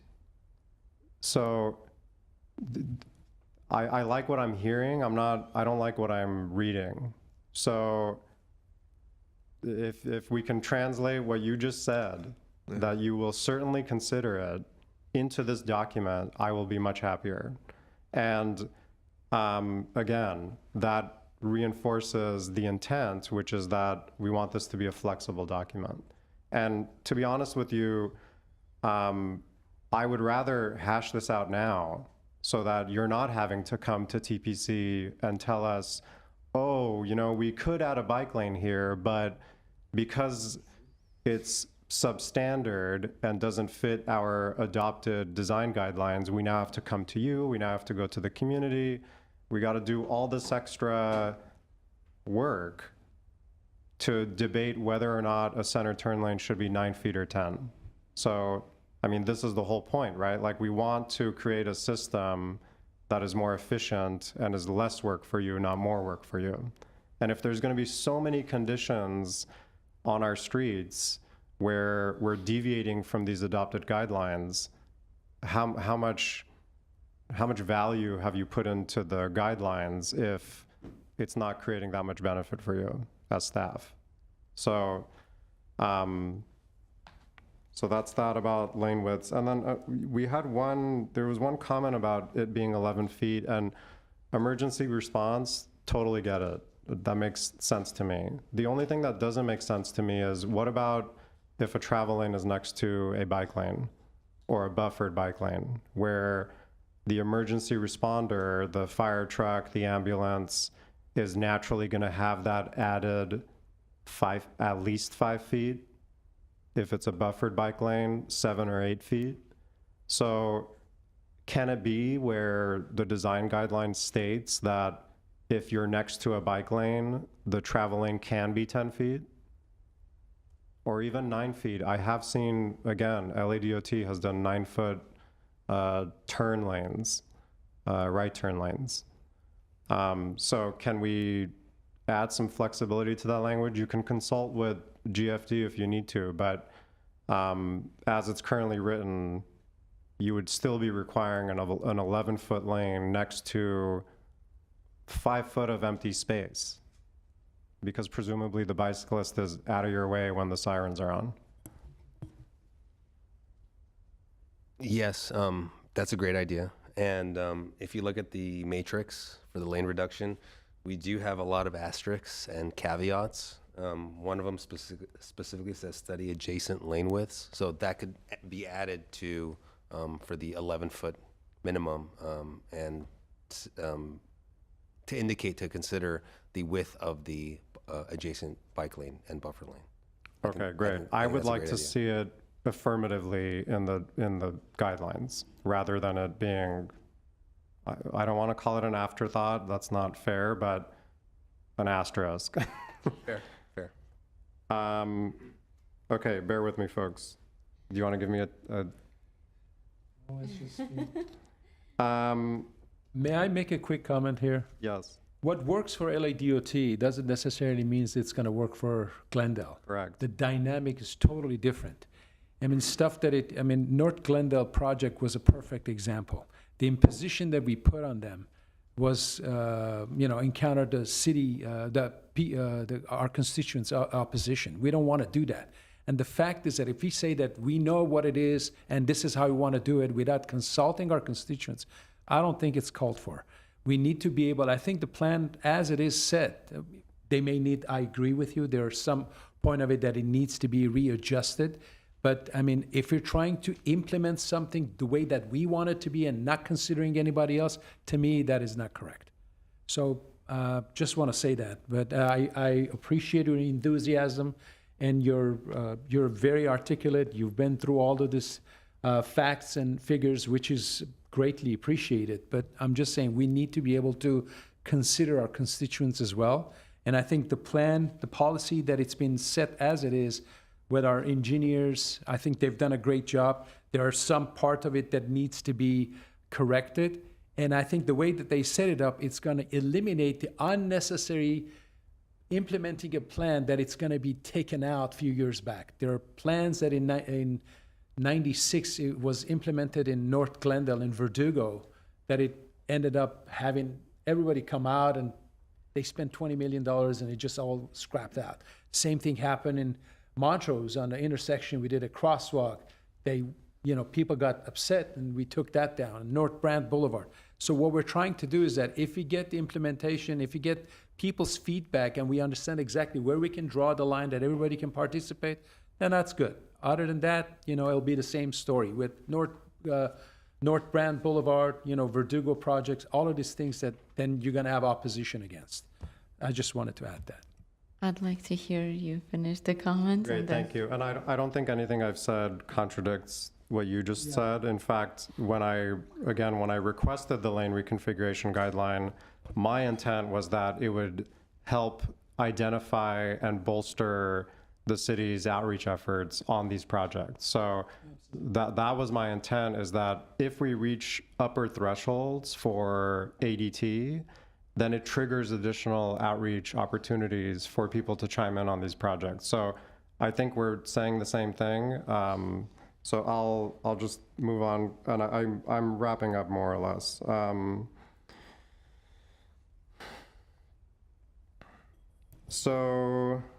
I alluded to this earlier, the 15,000 number.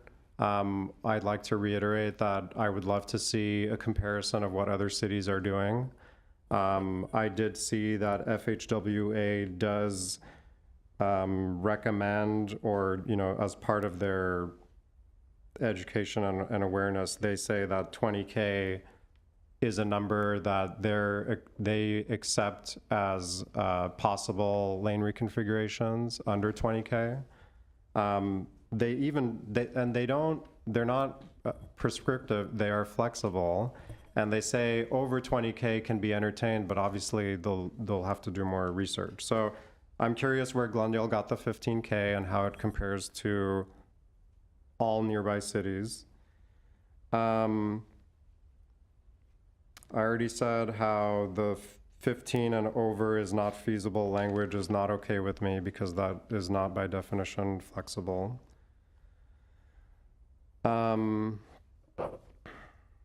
There's a question about lane widths for the bike lanes. So I did see for protected bike lanes, this is page 18 of 34. The bike lane must be, this is for protected, 5 feet with a 3-foot buffer. Can you offer some flexibility and say that you're willing to do 2 feet if necessary?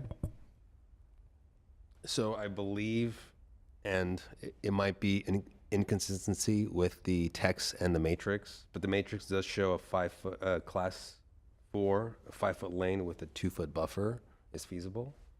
The 3-foot buffer is required if a class 4 is adjacent to on-street parking.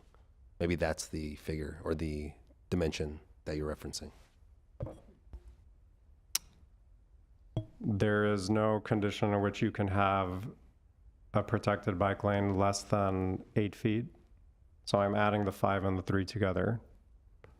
There's no scenario in which that's allowed.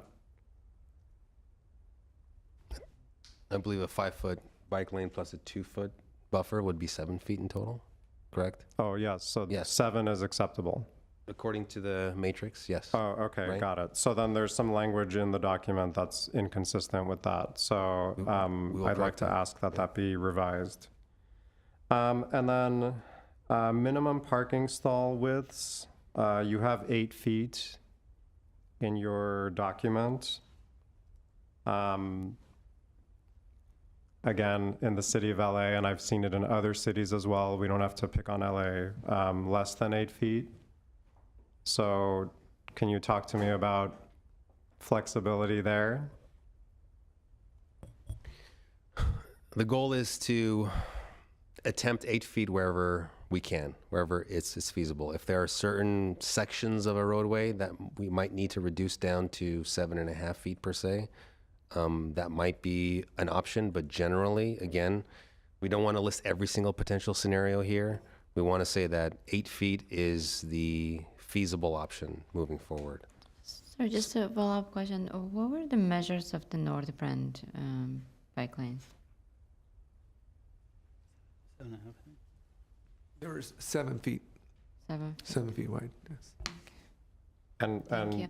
that's very observant of you, and I'm glad you asked. The condition is a little bit different when it's parallel parking because you're not opening your door next to another parked car. So the conditions are a little bit different, and they shouldn't be equated with each other.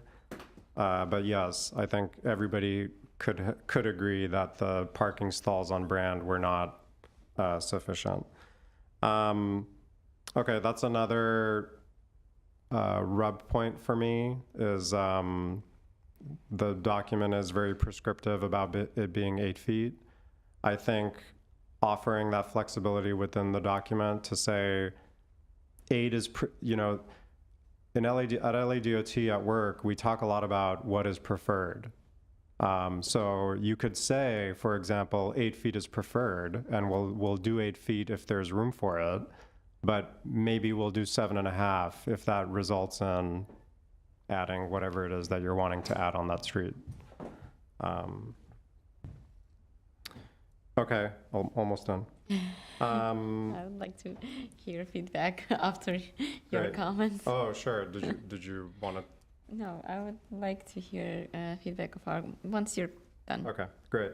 And then I think the last question that I had is the critical emergency routes. I know it was mentioned in the presentation, and I saw it in the draft doc, and I've asked for it several months ago. Is there a map? Can we see it? Can staff share it with the commission? The map is in draft form. It has not been finalized because it'll be part of the CTMS, the Citywide Mobility project. And so we could share that as long as I can confirm with my colleagues that we could share it. But yes, it's available in draft form. Okay, great.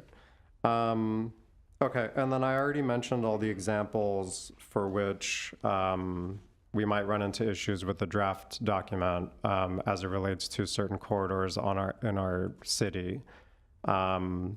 So there are many, so now I'm looking at the map where you've identified circles on the map that show where we're under 15,000, where we're over 15,000. There's a lot of corridors on these maps that fall right above or right below. So I think, again, having that flexibility to help us determine a continuous design for a particular project is going to be really critical. So I think that's it for me. And I'll just say in conclusion that I think we've come a long way. We now have a draft guideline that we can look at. I don't feel comfortable, even if my comments were adopted, that this go to council yet. I think if there's not a pressing need for this to be adopted immediately, that we continue to work on it.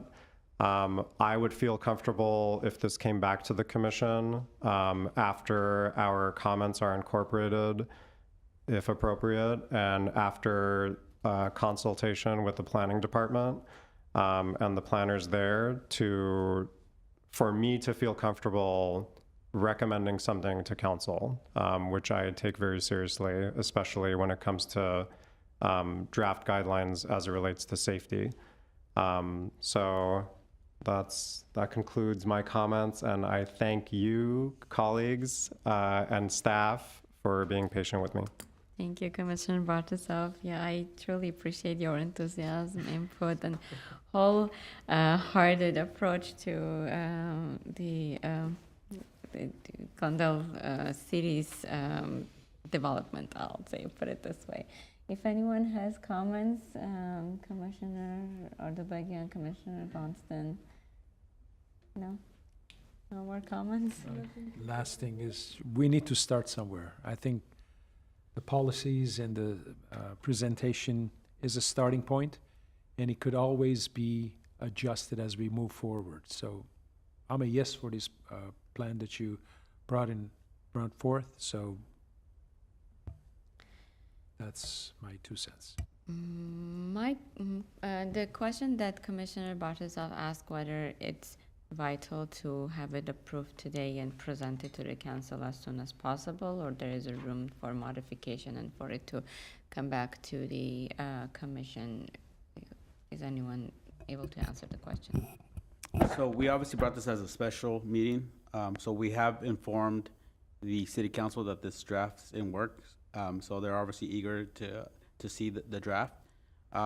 Tonight's item is part of our outreach efforts. Obviously, we intend to provide the feedback that we received tonight. So ultimately, it's what the majority commission decides tonight and how we proceed and how we draft it. But nonetheless, all the comments that were indicated, we're going to try to draft that into a consolidated part of the staff report to indicate the feedback that we received. So ultimately, the feedback that we received tonight and the direction we received tonight will shape how we move the staff report forward. So you will put that to the council's, all the comments that Commissioner Bartoszov mentioned today. Correct. But the one thing I will say relative to the projects, so we do have projects that are in the work that ultimately are impacted by this. So we, both from a public works perspective and obviously from community development in terms of their bike transportation plan. So our hope is that this document, once finalized, can help drive those projects to completion. Okay, as far as But I did prior to the discussion, I was asked in terms of like critical path. Ultimately, it's staff's desire and what we've committed to the council to get this to them as quickly as possible. But based on the feedback that we received tonight and the direction we received, we could alter our course. But it's really at the discretion of the commission. when is it planned to get to the city council? If, let's say, tentatively speaking, if it gets approved by commission today, when is it going to be presented to the council? Because there's two dark meetings in the council, it's probably likely at the end of August. Okay. I have a few questions and comments too. In no particular order. You had mentioned earlier possible exceptions or exemptions to the list of criteria if there were mitigation. Did I hear that correctly? Mitigation measures? Correct. The cut-through would be maybe the best example. Okay. So local streets, we have a neighborhood traffic calming program that I guess everyone's favorite example are speed humps. And so that is a really clear and big mitigation measure that we could implement if we see an increase in cut-through. That happens to be the only criteria that is impacted that is not feasible. It makes sense that those are some ways that we could still make the project move forward with a reduction while improving safety conditions, or at least lowering speeds through speed humps on those local cut-through streets. The council, you mentioned maybe hearing this in August. Are they receiving a draft, or you're hoping to get a decision from them? So it would be the draft documents with a list of the comments that were mentioned today. So ultimately, we'll circle back based on the comments that were received in terms of if we proceed, obviously depending on the direction we get here tonight. But ultimately, what we would present is a draft for adoption. Okay. No, go ahead. Well, I also had heard, the kind of question about cross sections. I am, on further reflection, kind of looking at the document, I do feel it's missing some design details, like cross sections. The cross sections, I think you showed a couple in the presentation. Just, I wanted to see them more. I wanted to stare at them more and kind of better understand them. I think I saw like a street light, but curious, I love to see a street tree always in the cross sections. Like, I think that is helpful in what would be anticipated with a design guideline document. Are those draft form and they haven't been added yet, or is? Our intent was not to include too many images. We wanted to make it really policy focused. However, we were realizing that cross sections do help a lot. The problem with cross sections is you can have, as mentioned before, 1 million different varieties of cross sections depending on your right-of-way limits and curb to curb. So if anything, we could provide a handful like we did in the slides to give some context on, as long as the right-of-way limits are consistent, here's all the possible scenarios or different alternatives that we typically explore for every project when it comes to the road reductions. Yeah, I think they're helpful, even if they have caveats and they're meant to be as examples, because, it's lengthy. It's a lot of language, right? And it's a helpful visual tool to kind of understand what the priorities are. Agreed. We can add them in, yeah. And then the other comment, I am a little concerned about the timing with other documents, like thinking of the mobility plan, thinking of the bike transportation. I'm having a really hard time kind of reconciling what we're looking at and how that is impactful to draft works that are underway or existing policy. So I'm curious how you think that gets reconciled or what that process looks like, especially because we're so close to going to council. That seems too late. In general, there's no good time to start or stop our design policy. The intent was to get it out here or get it out to the public as soon as possible. There are a lot of policies out there. There's a lot of other planning documents, and the intent of the internal coordination, we typically circulate any draft document internally. We allow adequate time for all interdepartments to comment and to provide feedback on. So we felt like we had to implement this, or at least share this internally and with the public as soon as possible to get as much feedback as we can. You're right. Like in the best case scenario, we would have every plan and policy finalized, and we can kind of come together and make sure everything is aligned. But we have to start somewhere. So we'd rather push it out. But is there even an audit of like what would be impacted as a result? I mean, I guess not an audit, but like what I'm trying to understand, it's almost like a chart that shows like this is the timeline for this, and this is the timeline for a number of other things that are about to happen. And you know, I was looking at Brand Avenue, like I was looking at a number of the examples of streets that nothing can happen because their flow is too high. And I was trying to, in my brain, understand what the implications are for other proposals. That's a great question, and I guess I'd like to note and clarify something. It was mentioned by the resident, mentioned by the commissioner, and now yourself that the threshold set in the matrix and in this policy, they're not necessarily going to impact safety as dramatically as we would think. It's specifically for the lane reduction. So as mentioned multiple times, not just in the presentation, but in the document, this is not a safety-only document, but it's a safety-first document. And so just because we don't reduce the lane doesn't mean we can't implement safety features. So the local roadway safety plan, the highway safety improvement program, the Vision Zero plan, they all introduce countermeasures. And maybe one of 30 or 40 different countermeasures involve a lane reduction. So to your point of how can we, accommodate everything and make sure that we don't have any negative consequences of not adhering to all these different plans and documents, that's our attempt. We're trying our best to make sure that all these documents, all these plans kind of talk to each other. And we felt like this was the best way to start, just to share it, be as open, accept all feedback, all comments, all criticisms from everyone to make sure that it's as comprehensive as possible. It's not going to be 100% perfect, but we're going to try our best. Can I just interject here?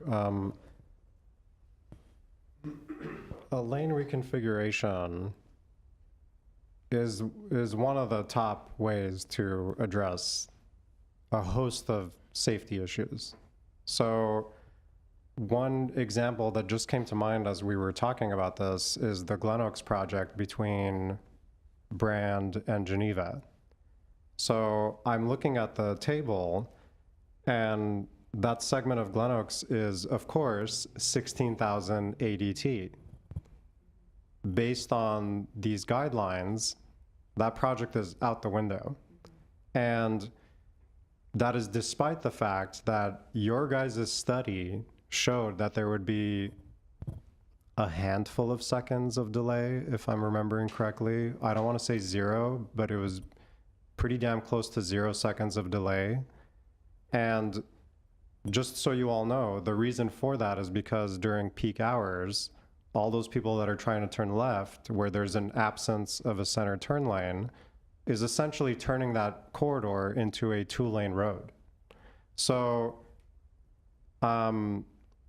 if the collision pattern for that corridor is rear ends, broadside collisions,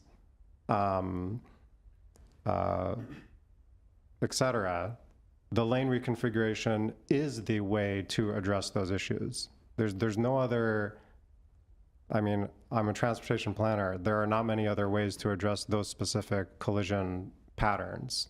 So I will push back a little bit that, yes, it's not the only tool in the toolbox, but it's a pretty significant one. And the Glen Oaks project specifically would be tossed into the trash bin because of this particular design guideline, if adopted as is. Is that correct? Am I interpreting it correctly? Good evening, commissioners. Sarkis Oganessian, I'm the city engineer. So you are interpreting it potentially correctly. It also goes back to what we learned from North Brand. Glen Oaks is adjacent to North Brand. The community came out in full force. The council retracted that project. It went back. We're also listening to the community. I've been hearing constant chatter and comments and feedback about just lane reductions regarding this policy. This is not a lane reduction policy. Let me say that for the record again. This is not a lane reduction policy.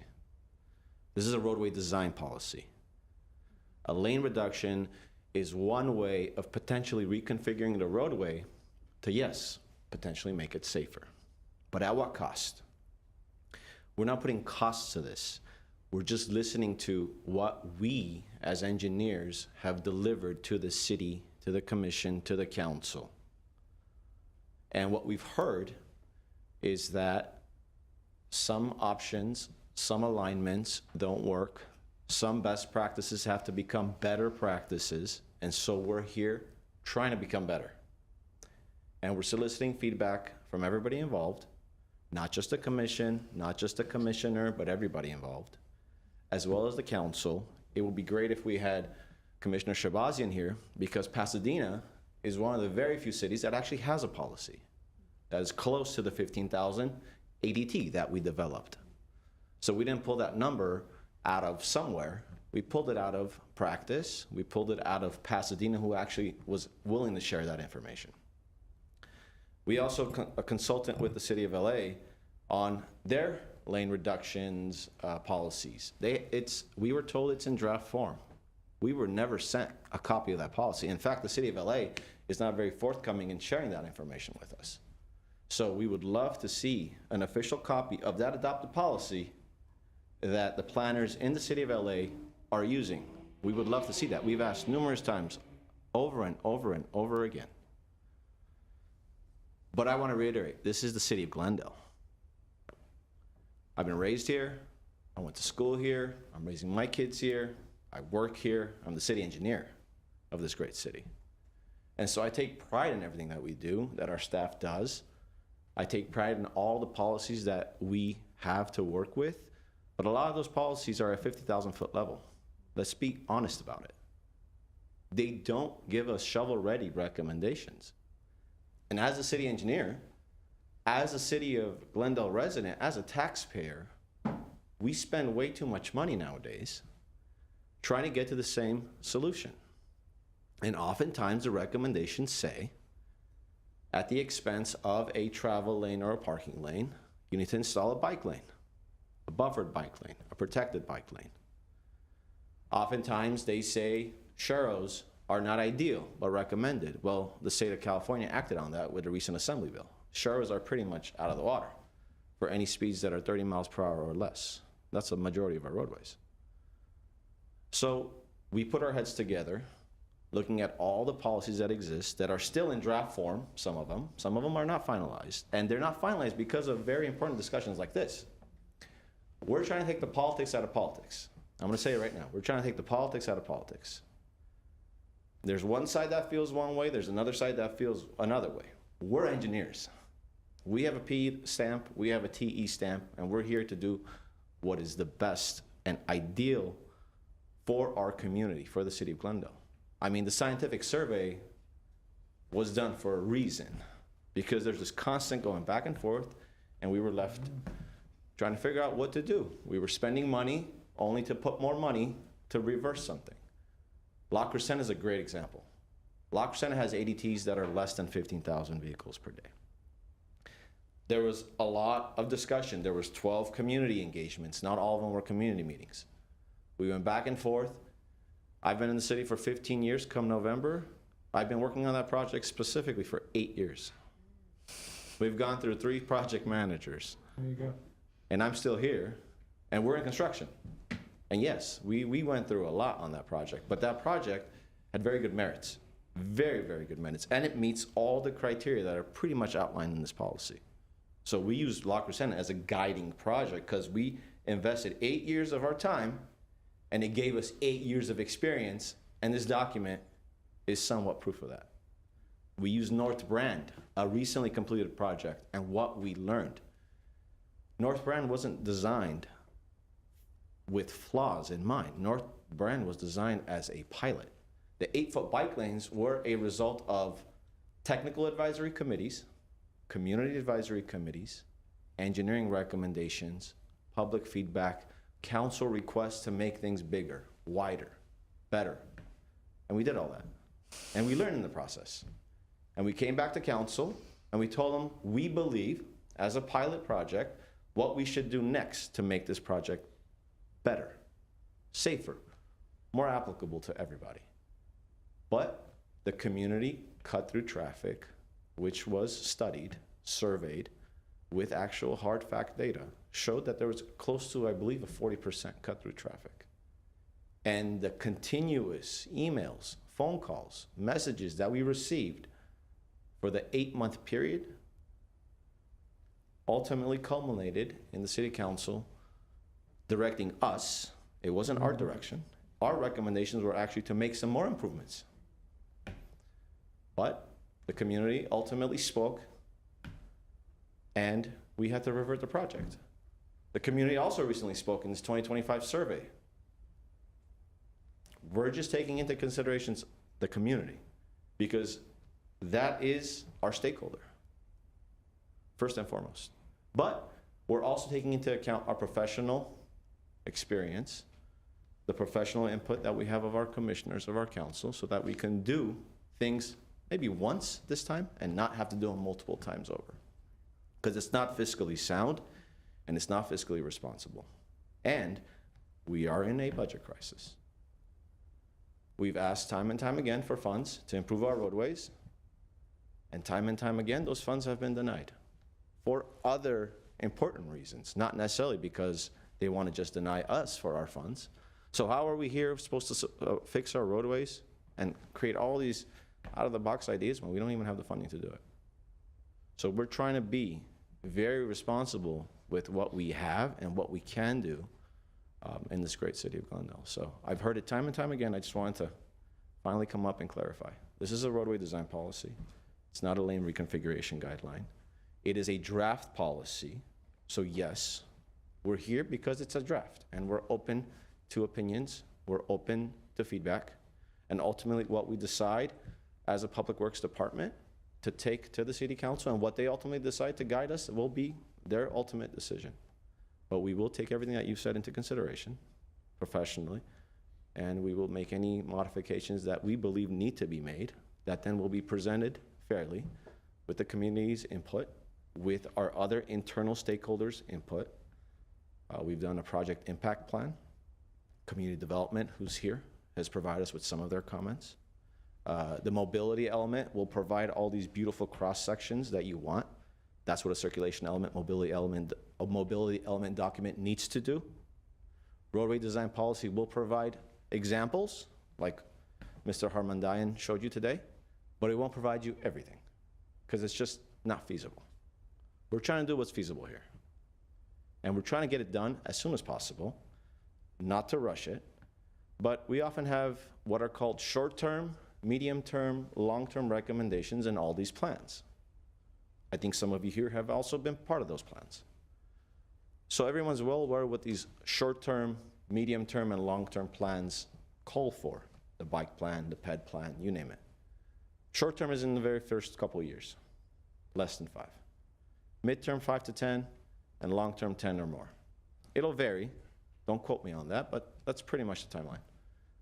A lot of our short-term plans, because of all the constant feedback and going back and forth on a design policy that should be flexible, but also somewhat rigid, is so that we can turn the short-term goals and the plans and the projects into actual short-term projects.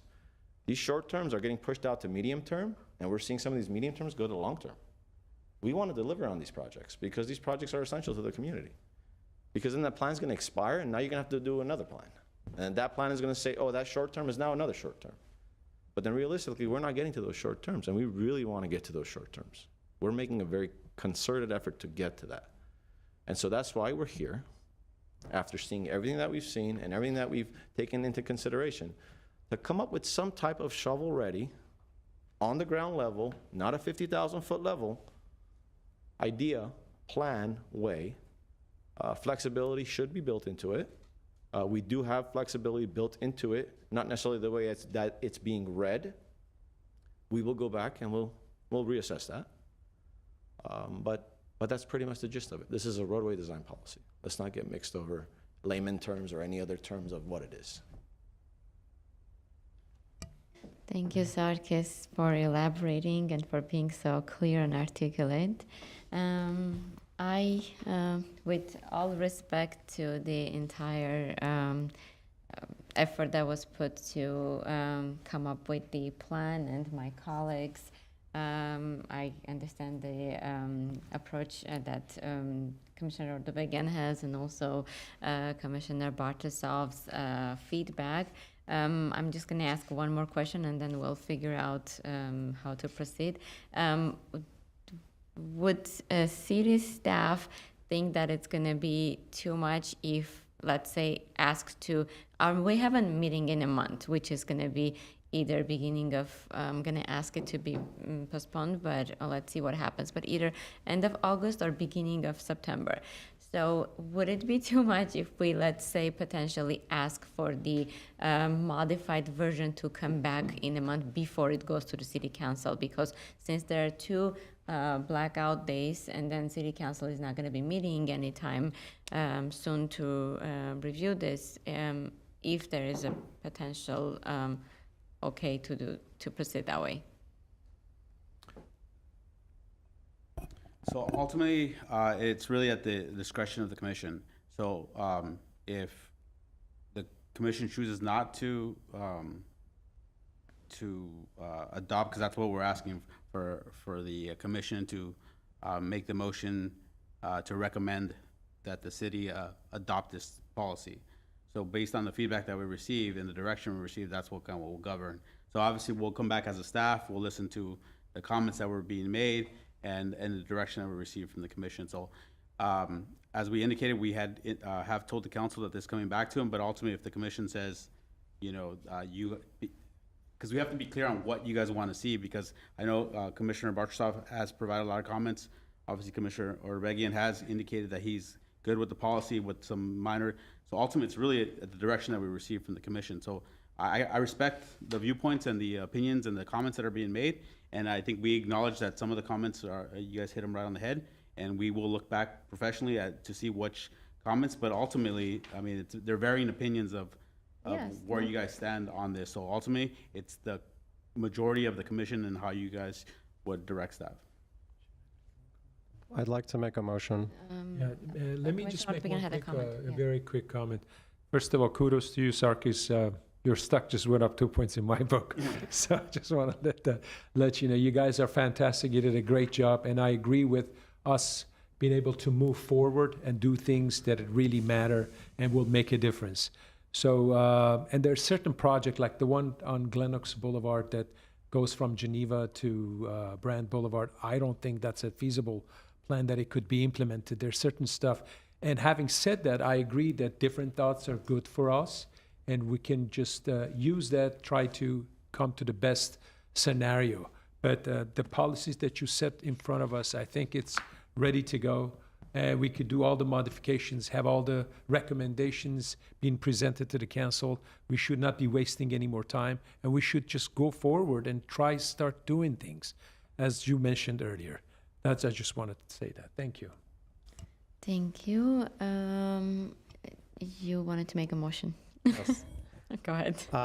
So with utmost respect to staff, I'd like to make a motion rejecting the draft in its current form. And I'd like to recommend that staff adopt whatever changes they feel necessary based on commission comments, and bring it back to our next meeting. And hopefully within that time, they've had the time and opportunity to engage planning staff as well, so that whatever draft comes back to the commission, we see their incorporated comments as well. And that's my motion. Do we have a second? Can I make another motion as well? Or we have to go second first? And then decide which motion goes through? You can make a substitute motion, Commissioner Yeah, can I Ordobegian. make a motion to go ahead and approve this process and policy settings that you guys put in front of us, and have, heard our I take it back. commission- I apologize, Commissioner Ordobegian. I think before we took it, having rethought that, I think before we take a substitute motion, we should see if there's a second to Commissioner Bartasov's motion. I apologize. Sure. Do we have a second? Second? Okay, it's been moved by Commissioner Bartasov and seconded by Commissioner Bonston to direct staff to reject the plan as is, and then direct staff to come back to our next meeting with necessary modification that the city staff decides that it's necessary to modify before it's being presented to the city council. Did I elaborate it the way you wanted it? Okay. Yes, So we have a motion and a second. Let's move to the roll call. I'm sorry, Chair Avagian, Commissioner Ortebigian can make his substitute motion now if he wishes. Okay. Yeah, so I want to make a motion to adopt this report as it is for City Council to review it. Obviously, we are going to be able to present comments that it's been made here today. So as it is, I'm okay with it. So For We it have a not to second. come back to our next meeting. it doesn't need to come back. I mean, as they mentioned, they already have so many other avenues. They're flexible. I have 100% trust in their approach to things, and I know they're capable of doing all the change without, we're trying to prolong it, delay it.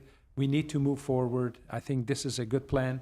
We can move forward and have the council know about our different opinions and thoughts and go from there. I just want to make a quick comment before we Sure. move to asking if there is a second. With all respect and all the trust to our city staff and all the effort, again, appreciating everything, if this was going to be presented to the city council, let's say, and there was a specific date next week or in two weeks, I would totally understand. But since it's not going to be presented to the city council right away, and we are literally meeting probably like week before or after the potential day that it's going to be presented, I feel like it's not going to hurt for it to come back right before going into the city council. Chair Avakian, I just want to mention something real quick. I've been trying to help our constituents, our residents, for the past 30 some odd years. And every time we postpone a project, it just unfortunately doesn't get done. So I think it's time for us to just go with settings that we have, trust our staff, people who are getting paid to do these things, our engineers, and then we can implement, we can add our opinions. We're here, we're public servants here. We're trying to come up with the best plan. So if this is a roadway to go ahead and start a program, as Sarkis mentioned early on, we just want to start something. Let's not, delay it. I think it's essential. It's very important for us to start something.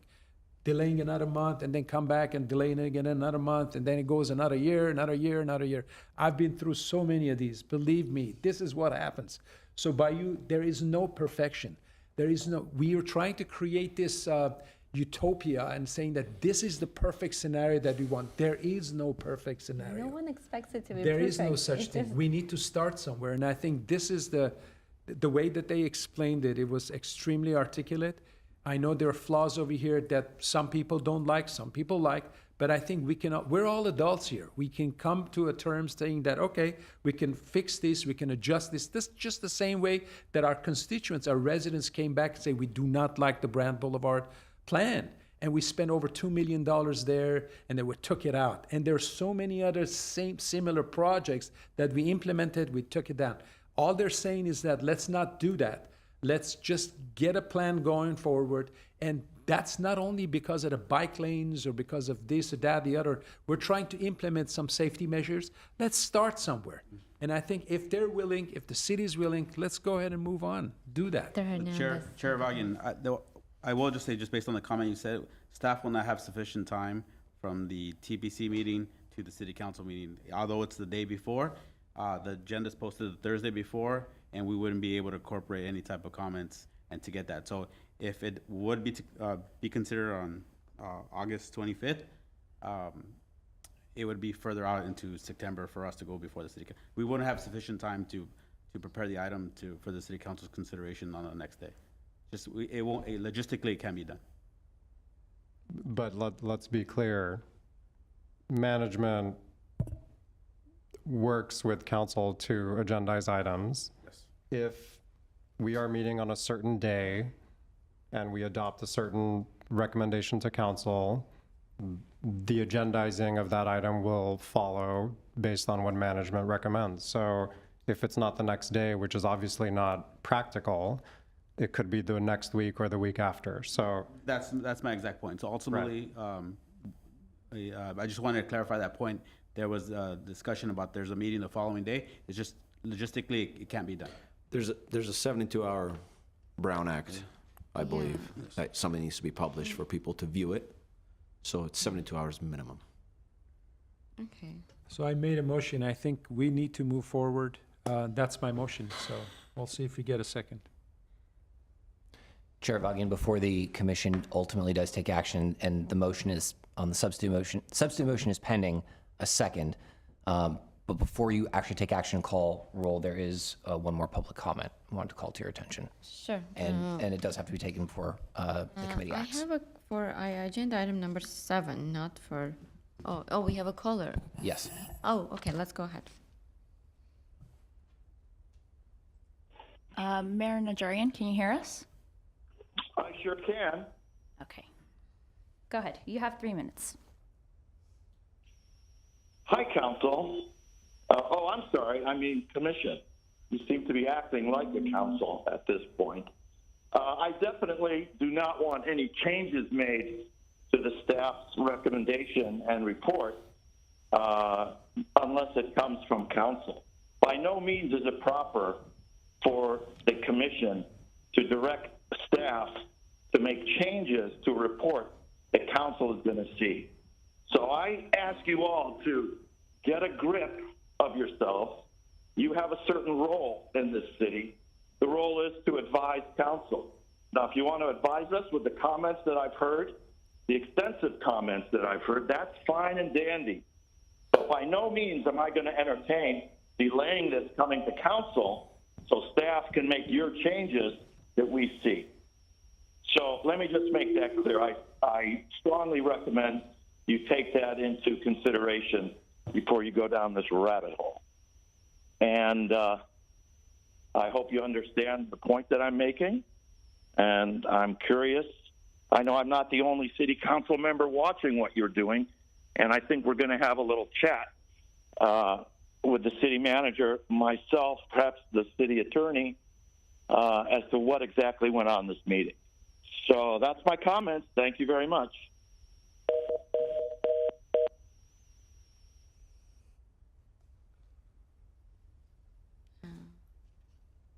May Wanna I? make it again? May I ask a question to the Your- city attorney? Your I just want your to. motion's been stated, Commissioner Ortebagian, you don't have to repeat it. Your substitute motion's been stated. Okay, I want to ask a question if possible. So I'm trying to understand if we are allowed to make comments and then direct staff and ask if it can be presented back with necessary comments, whatever city staff decides, because obviously they're not obligated to take every comment and then implement it, but Your vote, I think I can sum it up best this way, Chair Vagian. Your disapproval of the policy, it provides the sense of the commission as to what it might look like when it gets to the city council. But staff could nonetheless present it to the city council as it intended to do so at the end of August, and note in its presentation that the commission simply did not approve of the policy for X, Y, and Z reasons.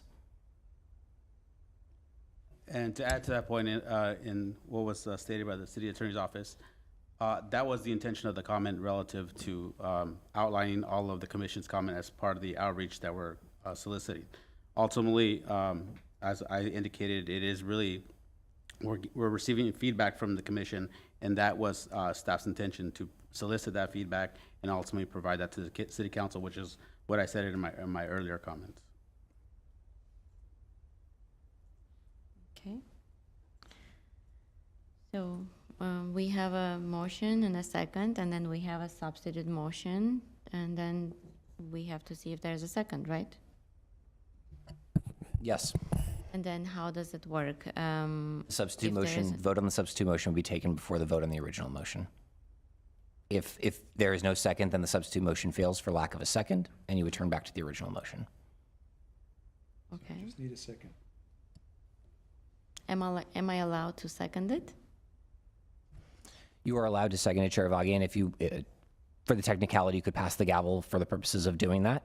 But yes, you're allowed to second. You have the same power as the chair, as any member of the commission to second a motion. And if you wanted to just dot that I and pass the gavel for purposes of seconding, you can. Okay. Do we get a roll call or? We don't yet know what the posture of the substitute motion is. Okay. Okay, well, I'll second it and let's see where it goes. And then,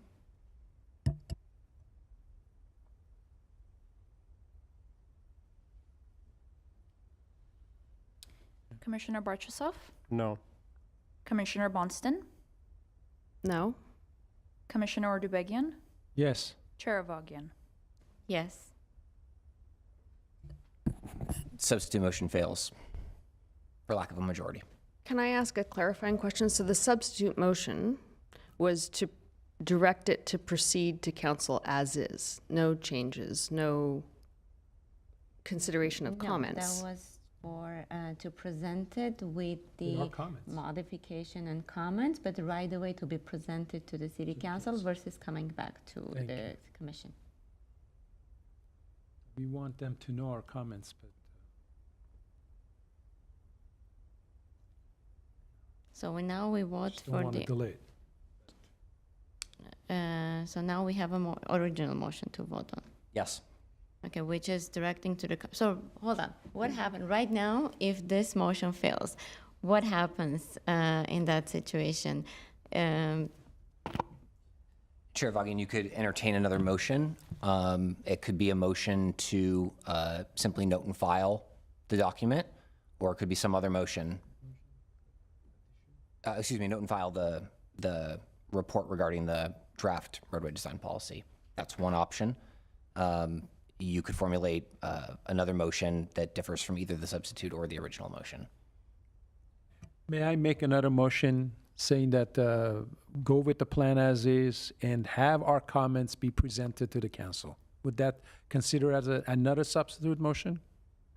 I think procedurally, Commissioner Ordubegian, we'd go back to the original motion. If the original motion fails, you're welcome to make another motion.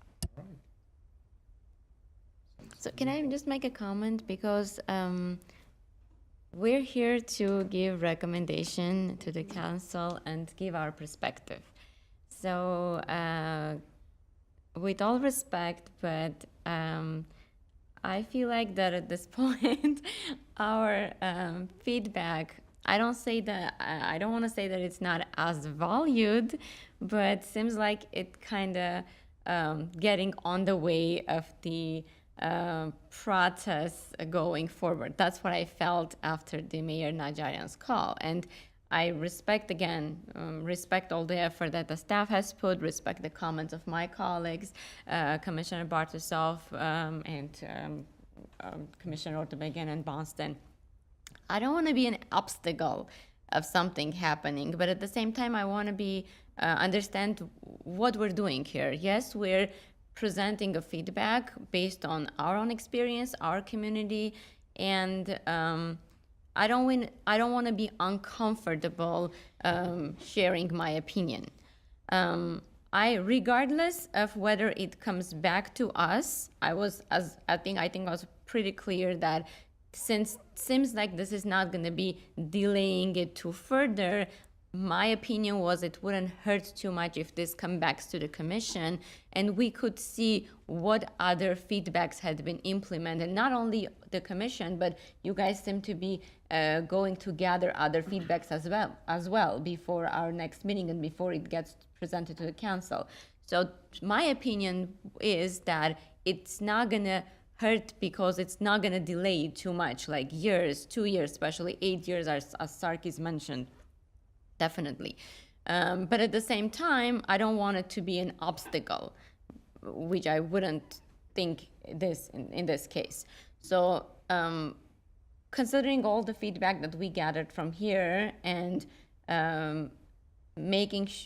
understanding that you're going to have other valuable feedback as well, I would be happy to see the report again. again, if it's not delaying it too much.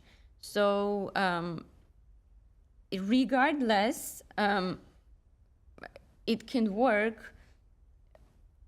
So I don't know, at this point, let's just go ahead with the original motion, and then depending on how it goes, we can initiate another motion. If anyone has a comment. I just want to add one more comment very quickly. See, the thing is, our job here is not to have personal agendas. We're here to do stuff that actually will make a difference in our residents' life, will have an immediate impact on their bottom lines. And I'm not an engineer. You know, Commissioner Bartosov is. He's working with the Los Angeles City, and they're doing certain stuff that for years and years and years, he has the experience on it. But right now, what I have in front of me are staff, are engineers, and people who actually live in City of Glendale. So these are the things that I like to see. Okay, if they are telling me that we need to move forward, and Mr. Hernandez just mentions that time is of an essence, and we're short in time. Why are we trying to implement something that it's just, down the road, we are going to fix things up, but let's go ahead and move forward and, see what happens next. Can I say something? Sure. This is all so bizarre, what is transpiring. Let me just take a breath and say that. If you're alluding that I may have a personal agenda, I don't know if it was direct. Hold on. Let me finish my thought. If your comment was directed to me, I will simply say this. My personal agenda is to advise the council on what I think is right. That is my personal agenda. And if we are here to simply be a sounding board for staff, then I don't see the purpose of this commission. If we are to take all of their recommendations for what they are, then why are we here? So if I'm presented with a document, a policy guideline that I don't feel comfortable with and I don't like, I'm not going to support it, and I'm not going to support that it go to council in the form that I'm seeing it. So maybe there's a technicality, maybe it needs to be that the city attorneys need to consult with council on restricting our ability to express our view, and that's certainly the prerogative of the council. They can choose to mute our opinions as much as they like because they decide what goes on in the city. But I haven't been given that direction in the now 3 terms that I've served on a city commission. So what's happening right now is very unusual in my view. I've been appointed on this commission to advise council, and that's what I'm here to do today. And that's what I've been doing for 3 terms. So I'm sorry that it may make some people feel uncomfortable. And again, if the rules of the commission need to change for other people to feel better about how we are governed, then so be it. But until then, I'm going to express my view, and I'm going to share if I feel a policy is flawed. And if it's not ready for it to be seen by council, then that is my view, and I'm going to express it. And my votes are going to be, are going to reflect that point of view. So that's my comment, and my motion stands. We have a motion and we have a second, so I've been trying to make comments. I would just say it's very troubling and confusing. I'm also a little confused about the purpose of the feedback. I would say, from my perspective, there's no intention to actually do a delay. It's simply to improve the document and provide additional information. So the questions that I have are genuine to helping to understand the information that's contained in it. It's also, if it's clear that that's not what council needs or wants from our body, I'm trying to, again, kind of reconcile that in my mind. But I just want to be clear that sometimes it's about getting additional information, and it's not a delay tactic, and it's not an agenda. It's truly curiosity and wanting, again, some of the information that I was asking for is how does this fit with the other documents that we have in draft form? I don't understand that. Maybe others do, maybe the council does, but I'm having a hard time understanding the implications of this to the other work that we're doing and that are in place. That's my additional comment. Thank you. Chair Vaughan, I'd like to offer a procedural comment. I will wait until, because it applies generally to the commission's work and I think provide some responsive commentary to Commissioner Bartosov's comments. Since it's not unique to this item, I'll save it for staff comments. But I do want Commissioner Bartosov to know that from your staff council's perspective, I will have a comment once an action is taken or not on this item. Sorry, what? You're going to make a comment after a decision is made? It's not germane. It is germane to this item. I want you to be able to proceed with your vote. I'll just say now that the commission, in some contexts, has decision-making authority. For instance, in the context of the neighborhood traffic calming program, the commission has decision-making authority. In other contexts, the commission's authority is advisory in nature. And policy approval, certainly within the subject matter jurisdiction of the commission, in this context is advisory in nature. So the commission can certainly adopt a motion disapproving of a draft policy. That's absolutely something that you could do. The Department of Public Works, as the staffing agency, as the liaison for this commission, taking that information into account, can bring revisions back to the commission in an attempt to earn your support, or take it to the city council with a report that notes your disapproval. So I thought it would be helpful to note the kind of dual roles that the commission can have depending upon the context. So in that case, and I appreciate the context, and I'm glad you decided to speak up before we proceeded with the motion. I'm willing to, can I modify my motion technically at this point? City Attorney? You can withdraw your, I would recommend if you're going to modify, you can make a modification or just withdraw your motion and make a new motion. Because if you're going to need a second for the modification anyway. Well, let me ask you a clarifying question. Sure.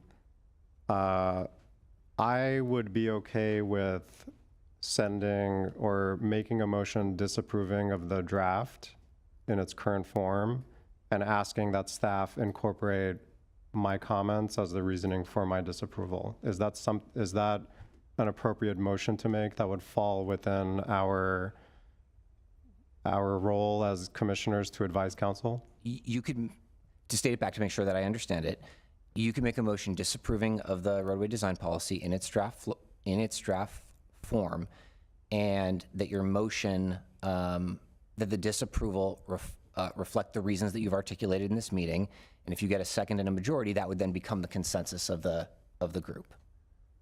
Then staff could either return to the commission, time permitting, or pass along the policy to the council at the anticipated meeting date at the end of August, noting your disapproval. So if I may, for context, we have done that in the past. There was an item for Always Stop at Schofield and Adams where we did include the council comments to indicate why that item didn't pass. So there is precedent, and from a staff perspective, obviously that's what we're here to do, is solicit feedback. So we're happy to do that as part of our. We will also include the feedback that we receive from the other departments as well. Can I ask a clarifying question? Is there a difference in procedures when it's a disapproval versus an approval? Sounds like no. I'm not sure I understand the question, Commissioner Bonston. In the city of LA, if a commission disapproves it, usually it's like a higher level of council members that have to vote on it. Like there's a change in procedure. It doesn't sound like there is. It No. just comes with a yes or a no, and that's Correct. the same procedure heading on to council. Thank Right. you. So Okay, so I am willing to withdraw my motion, and can I, in the same breath, introduce a new motion? Yes. Okay, so I'd like to make the motion that I had just stated, but to repeat it, it would be to disapprove the existing draft guidelines and ask that staff incorporate the comments reflected at today's meeting as to the reason why we are disapproving the guideline in its form. And to just summarize and highlight what that is in my view, it is that despite the document intending to be flexible, what we have found as part of this presentation is that it is very much inflexible. And so I want that, in my view, that is the overarching theme and reason why I'm disapproving. But obviously, staff can go back and listen to my comments for the specific reasons why I disapprove of the draft.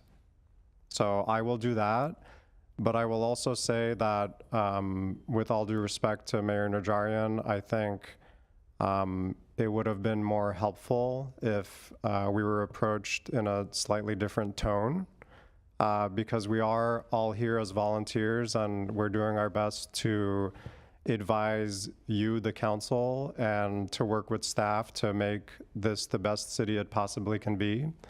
And so I can perhaps speak for others, is that we're a little bit thrown off by the tone and the way in which we were approached as a commission. So I appreciate everybody's patience, including councils, with us as volunteers who are doing our best to work with staff to make this the best city it possibly can be.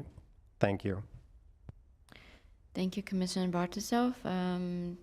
Do we have a motion on the table? Do we have a second?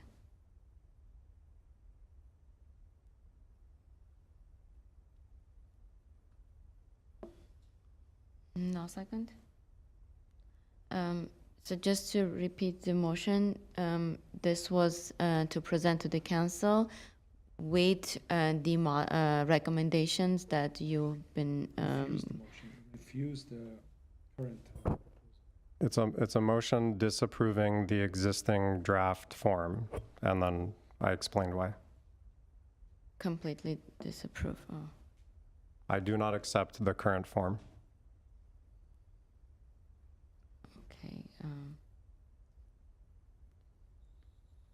So I guess there So is. do I make since we don't hear a second, do we need to wait? Do you need to get a roll call, or can I make another motion saying that we want to just move forward with this? The motion fails for lack of a second.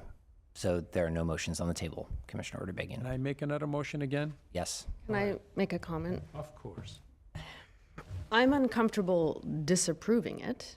I think I feel like we were close to being enthusiastically support with, albeit a lot of comments. I think it's maybe sometimes it comes down to semantics, whether it's an approval with a bunch of conditions and changes, please, or considerations, or a disapproval in its current form. So I think as I'm sitting here weighing what I wasn't expecting to do, which was to be disapproving it, I was hoping that we would simply see a version of it come back with some additional information.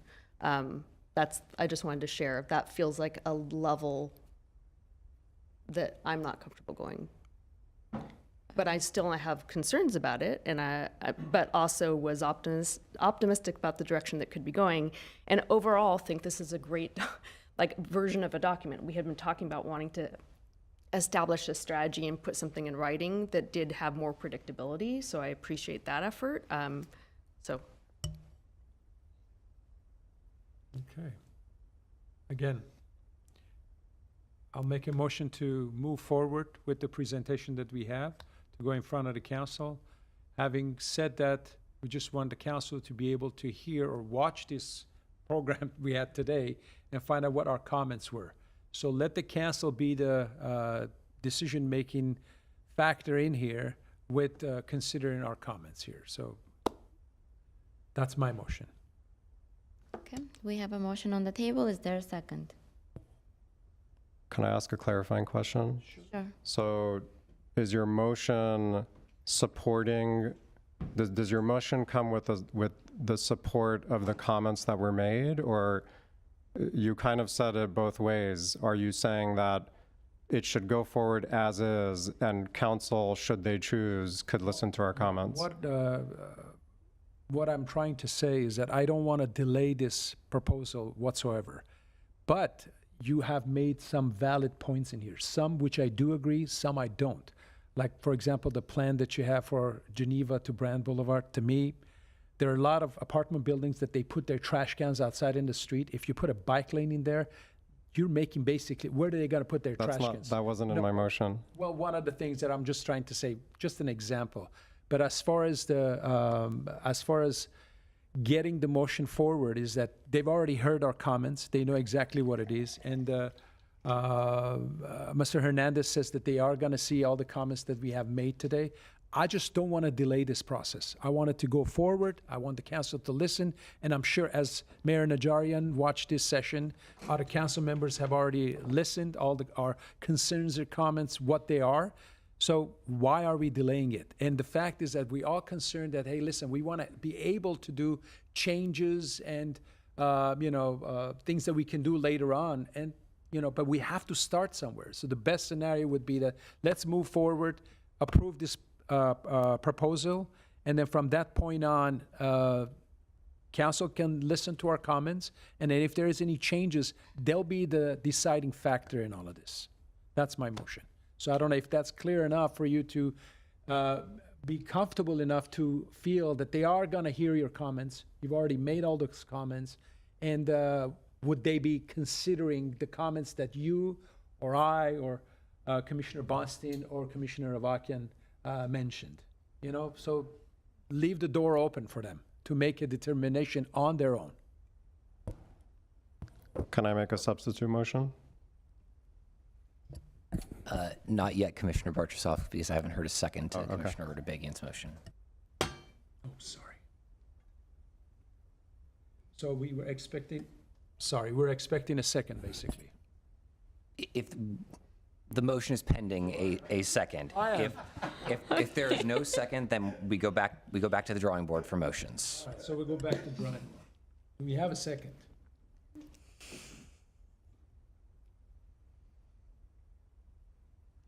So I would like to make a motion that is, I like where you're going, but I would like to word it more affirmatively, that we conditionally approve or we conditionally recommend the draft to council with our comments incorporated into that draft. I'll second that motion. There's a motion on the table by Commissioner Bartusoff, seconded by Commissioner Ordobagian to conditionally approve the recommendations and to the report that includes the recommendations by the Commission. Comments, yeah. Comments by the Commission. Roll call. Commissioner Bartusoff, Yes. Commissioner Bonston, Yes. Commissioner Ordobagian, Yes. Chair Avakian. Yes. Motion passed. There you go.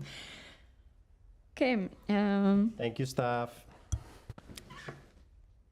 Yes, thank you, staff. Thank you for the report, for all the elaborations, bearing with us, and your time and effort and everything. Let's move to the next item. Item 5C, scheduling the selection of chairperson of the Transportation and Parking Commission. Motion by the Transportation and Parking Commission confirming the selection of chairperson at its regular August meeting pursuant to Section 200 of the procedural rules or in the alternative, waiving Section 200 of the procedural rules and directing staff to agendize the selection of chairperson for a future meeting. Can I make my comment here, or? If you don't mind, Chair Vaughan, I'll provide the staff report briefly, and then I'll turn it over to you. Would that be all right? Chair Vaughan, members of the commission, I think by now it's well established. I'm Aaron Israel. I'm your staff counsel, senior assistant city attorney.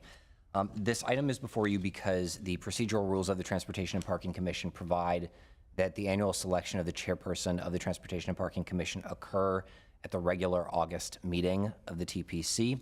This was a procedural rule established last year when the TPC first adopted its procedural rules, and the intent was to provide some consistency and regularity, predictability with respect to when the TPC's chair was selected.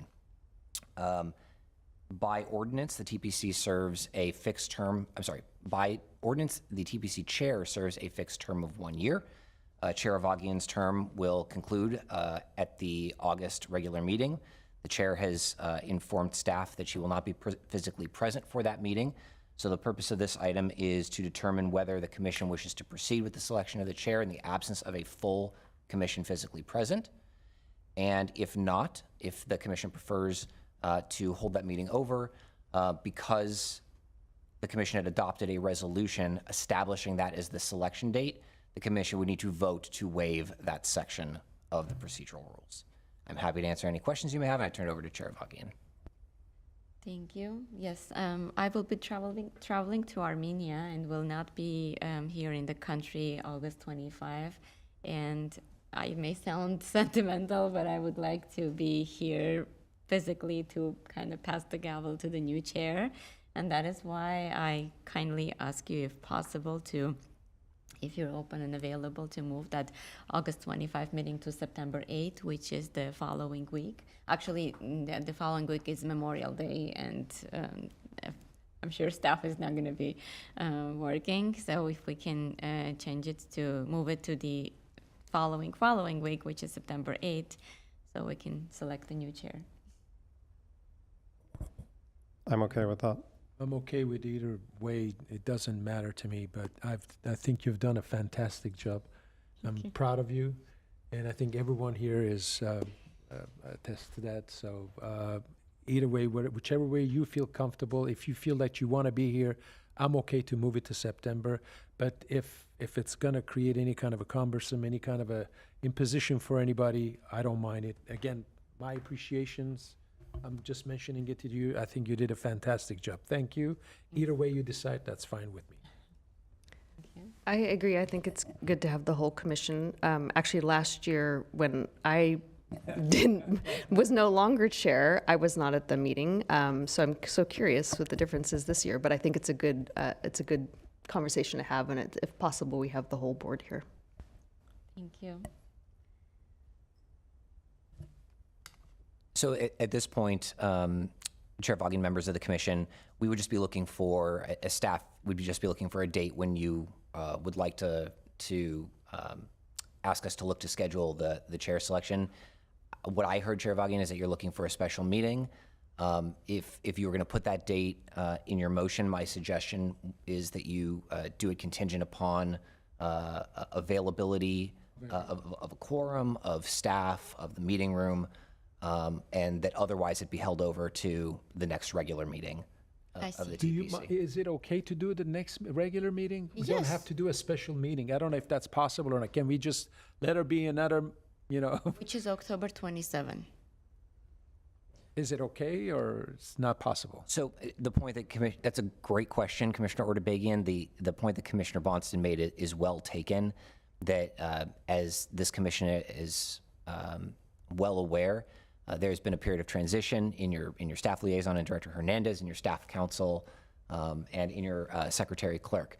And in that process, the selection of the chair did lack that consistency and predictability. And so the purpose of the procedural rule was to give it just that predictability. So it can be held over to October. Procedurally, the commission can't extend Chair Avagian's term to that meeting. There would be a selection of a chair pro tem at the beginning of that meeting. to basically facilitate the selection of the chair. Would you be like to be the chair pro tem? And that would still, during the presentations and appointments, certainly still, Chair Vagian could have a ceremonial passing of the gavel, even though she isn't the chair for that meeting. She could be elected as the chair pro tem for that meeting, and then do a procedural passing of the gavel. That is another option. But her one-year term will end in August, one way or the other. I'm okay any scenario. So if we're doing the September 8th meeting, that's basically a special meeting, particularly for choosing a new chairperson, Or we just go to the October 27th. Unless staff has something, unless the Department of Public Works has something else they want to bring to you I'm in okay September. either way, but if, I don't know. If we're, I don't know, whatever. I mean, the only consideration with that October is if someone's elected, they might have a less than a full year. They actually can't. That's another great point, Commissioner Bonston. They can't. So because the ordinance fixes the term at 1 year, a resolution of the TPC can't override an ordinance. So what we would have to do is bring you back an amendment to the procedural rules to reset the selection of the chair. Because it can't go from October to August. It would have to go from October to October. And that's fine. It can do that. We would have to bring you back an amendment to the procedural rules to allow it. If everyone's available, why don't we do it on September 8th, if the room is available? But my understanding is, aren't we meeting on a bi-monthly schedule? So Yes. we would only be meeting to elect a chair? But anyway, August September? 25th, we would be meeting to elect the chair only on August 25th. Yeah, I guess what I'm saying is, if the only agenda item is to elect a new chair in September, can we simply meet at our next regularly scheduled? Oh, is that what we had talked about? October, it'll be on the next meeting, we can do that. But the issue that we have is that if you elect somebody in October, it'll be till next October, which I don't think there's. I think making that adjustment with the timing of the Have to chairpersonship, come back here again and again and again. yeah, that changes less work than Absolutely. everybody here showing up simply to elect a new chair, in my opinion. Yeah, agreed. Okay, then let's Well, just, is it less work? Don't you have to do a resolution? The commission would adopt, we would bring a resolution for the commission's consideration to adopt, yes. That's not nothing. But that's happening, isn't that happening anyway if we're not meeting until September? No, Commissioner Bartoshov, another good question. You would be voting tonight to waive an existing procedural rule in a resolution. So if the commission is then going to make the chair selection from October to October, that's what would go into an amendment. Does that make sense? No. Okay. What do you recommend, given the comments you've been hearing so far? That is wholly up to the commission. It sounds to me, let me repeat back to you the consensus that I'm hearing. Maybe that'll facilitate an efficient resolution. I'm hearing consensus for a motion, option number 2 in your packet, that the TPC waives Section 200 of the procedural rules, directs staff to agendize the selection of chairperson for a meeting to be held October, the regular meeting in October the 24th, 27th. And in that circumstance, staff would bring back an amendment to the procedural rules on that date that resets the selection of the chairperson at the same meeting. It's okay with that. okay. That's what I'm hearing the consensus to be. And can I just ask, we don't have any agenda items that we know of for September or August, is that right? I will pass that to Director Hernandez. We're still working on items, but we don't have an item queued up. Okay. And then can it be that, let's say, an item comes up and then we decide to hold a special meeting? Or no? So if we were to have a special meeting, it would only be for the appointment of the, Okay, so no other item. Okay, then let's just do it on October 27th. October? Yes, that's good. Yeah. Motion in a second, please. Can I have a motion? I'll make a motion to take it to the October for a selection of a chair for TPC. Is there a second? I'll second it. It's been moved by Commissioner Ortobagi, seconded by Commissioner Bartoshov to hold the selection of the chair on October 27, 2025. Roll call. Commissioner Bartoshov, Yes. Commissioner Bonston, Yes. Commissioner Ordubagian, Yes. Chair Avagian. Yes. Okay. Next item. Item 6, informational reports. There are no informational reports on the agenda. Next item. Item 7, oral communications. And we have a speaker, Andrew Robinson. Sorry. We're sorry. We're so This is great. sorry. This is, thank you for volunteering and being here and wading into the messy business of local politics. I really appreciate you guys being here, and especially knowing that you're volunteers. And now knowing that I'm potentially addressing the council as well, I just want to say that, you know, as a constituent, I would appreciate more respect for the commissions in their communications. That said, actually, the reason I came here is because I interacted with someone. I don't know if they're working on behalf of your commission or just generally for part of the staff of that was here at my intersection. I live on Maple Street, which I learned tonight is the 26th, or tied for the 26th most dangerous street, according to that safety report in Glendale. And myself and a number of other residents have over the years, been concerned for the safety. And there's some evidence that the city has acted in the past because we have two watch your speed signs on Maple Street, right on my block.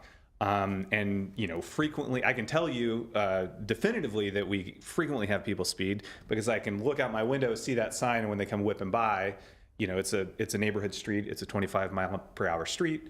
And people will regularly exceed 40 miles per hour. But the reason I specifically came here today, after interacting with that person and asking them, what measures are being taken, what information are you collecting, I saw that they were putting down the strips to do like a 24-hour traffic survey on the street. And so I asked them, well, are you pulling the information from these signs that you have out here that have been here for 5 years, as far as I know? And she said that as far as she was aware, that's not being done. So I did a little bit of homework. I looked up the specific equipment that has been installed, and I've seen it elsewhere in Glendale, so this is not specific to my street. But those signs, in fact, do store the information, all the speed data that's being captured. And it's just a matter of going and wirelessly connecting with the computer that the equipment apparently comes. I called the manufacturer, so I confirmed that these models do have the ability, you can download going however far back they store. So if the city has these employed elsewhere, and I believe they do, I've seen them around, on Glendale and stuff, like that is a potential source of information, not just on how many cars, as I've now learned, I'm an urban connector, I live on an urban connector, but not just how much traffic, but how fast, because it doesn't matter if volume is low, if cars are regularly exceeding safe speeds, that's an important metric that the commission and the city might want to consider. So I don't know who governs or maintains those signs, but if you would like to look into it, that is a potential source of valuable information for the engineers, for the planners, for everybody who's involved. So that's why I wanted to come out today. And thank you. Thank you. Thank you very much. Next. Item 8, commission staff comments updates. Comments, updates? Student commissioners don't want to say anything? No comments can be added to this evening, I swear. Oh. Okay. Everything has been said. Any comments? Just, quick, no. Just quick, kind of like an update. I had an opportunity to meet with our fire chief Jeff Brooks. We exchanged some feedback regarding projects, upcoming projects such as roadway design, and then also former projects such as North Brand pilot program, and how all the updates and improvements, how those impact the first responders. It was very informative, very helpful, followed by a tour that Andrew Gano conducted for me. I learned that City of Glendale's fire department actually serves 13 cities, including Montebello, and which was amazing. I was very surprised, and it was very interesting. And then I had an opportunity to meet our legendary Mr. Cooper. It was a very informative tour, and thank you very much to all our firefighters for their dedication, the tremendous work that they're doing. I'm sorry? No, it's just Yes. their service, yeah. Yes, their service and everything. And then I also attended the cruise night, my most favorite event that we do here at our amazing City of Glendale. Phenomenal job that the City of Glendale did. I really enjoyed it, and I believe we had about 50,000, if I'm not mistaken, correct me if I'm wrong, about 50,000 attendees. So great turnout. Thank you very much. And so I guess, yes, this is the last meeting that I'm chairing. So I'll say my remarks during the next meeting, obviously. But this was a true amazing experience. And I felt even more connected to the city. This is not politics. This is strictly a service that we are doing here, and to our jewel city, amazing city. I always say this is not not just a name that we call it a jewel city. It's truly jewel. It truly shines bright, and all the dedication that we have towards the city, not us only, but all the commissions, all the other staff too, staff members, employees, residents too, who are active in the community. It is, you can sense that when you live in Glendale. So thank you very much, and yeah, we'll see you guys all on October 27. Can I have a motion to adjourn the meeting? I'll make a motion to adjourn the meeting. I'll second it. It's been moved by Commissioner Ordobekian, seconded by Commissioner Bonston to adjourn the meeting at 9:14 p.m. Thank you so much, guys.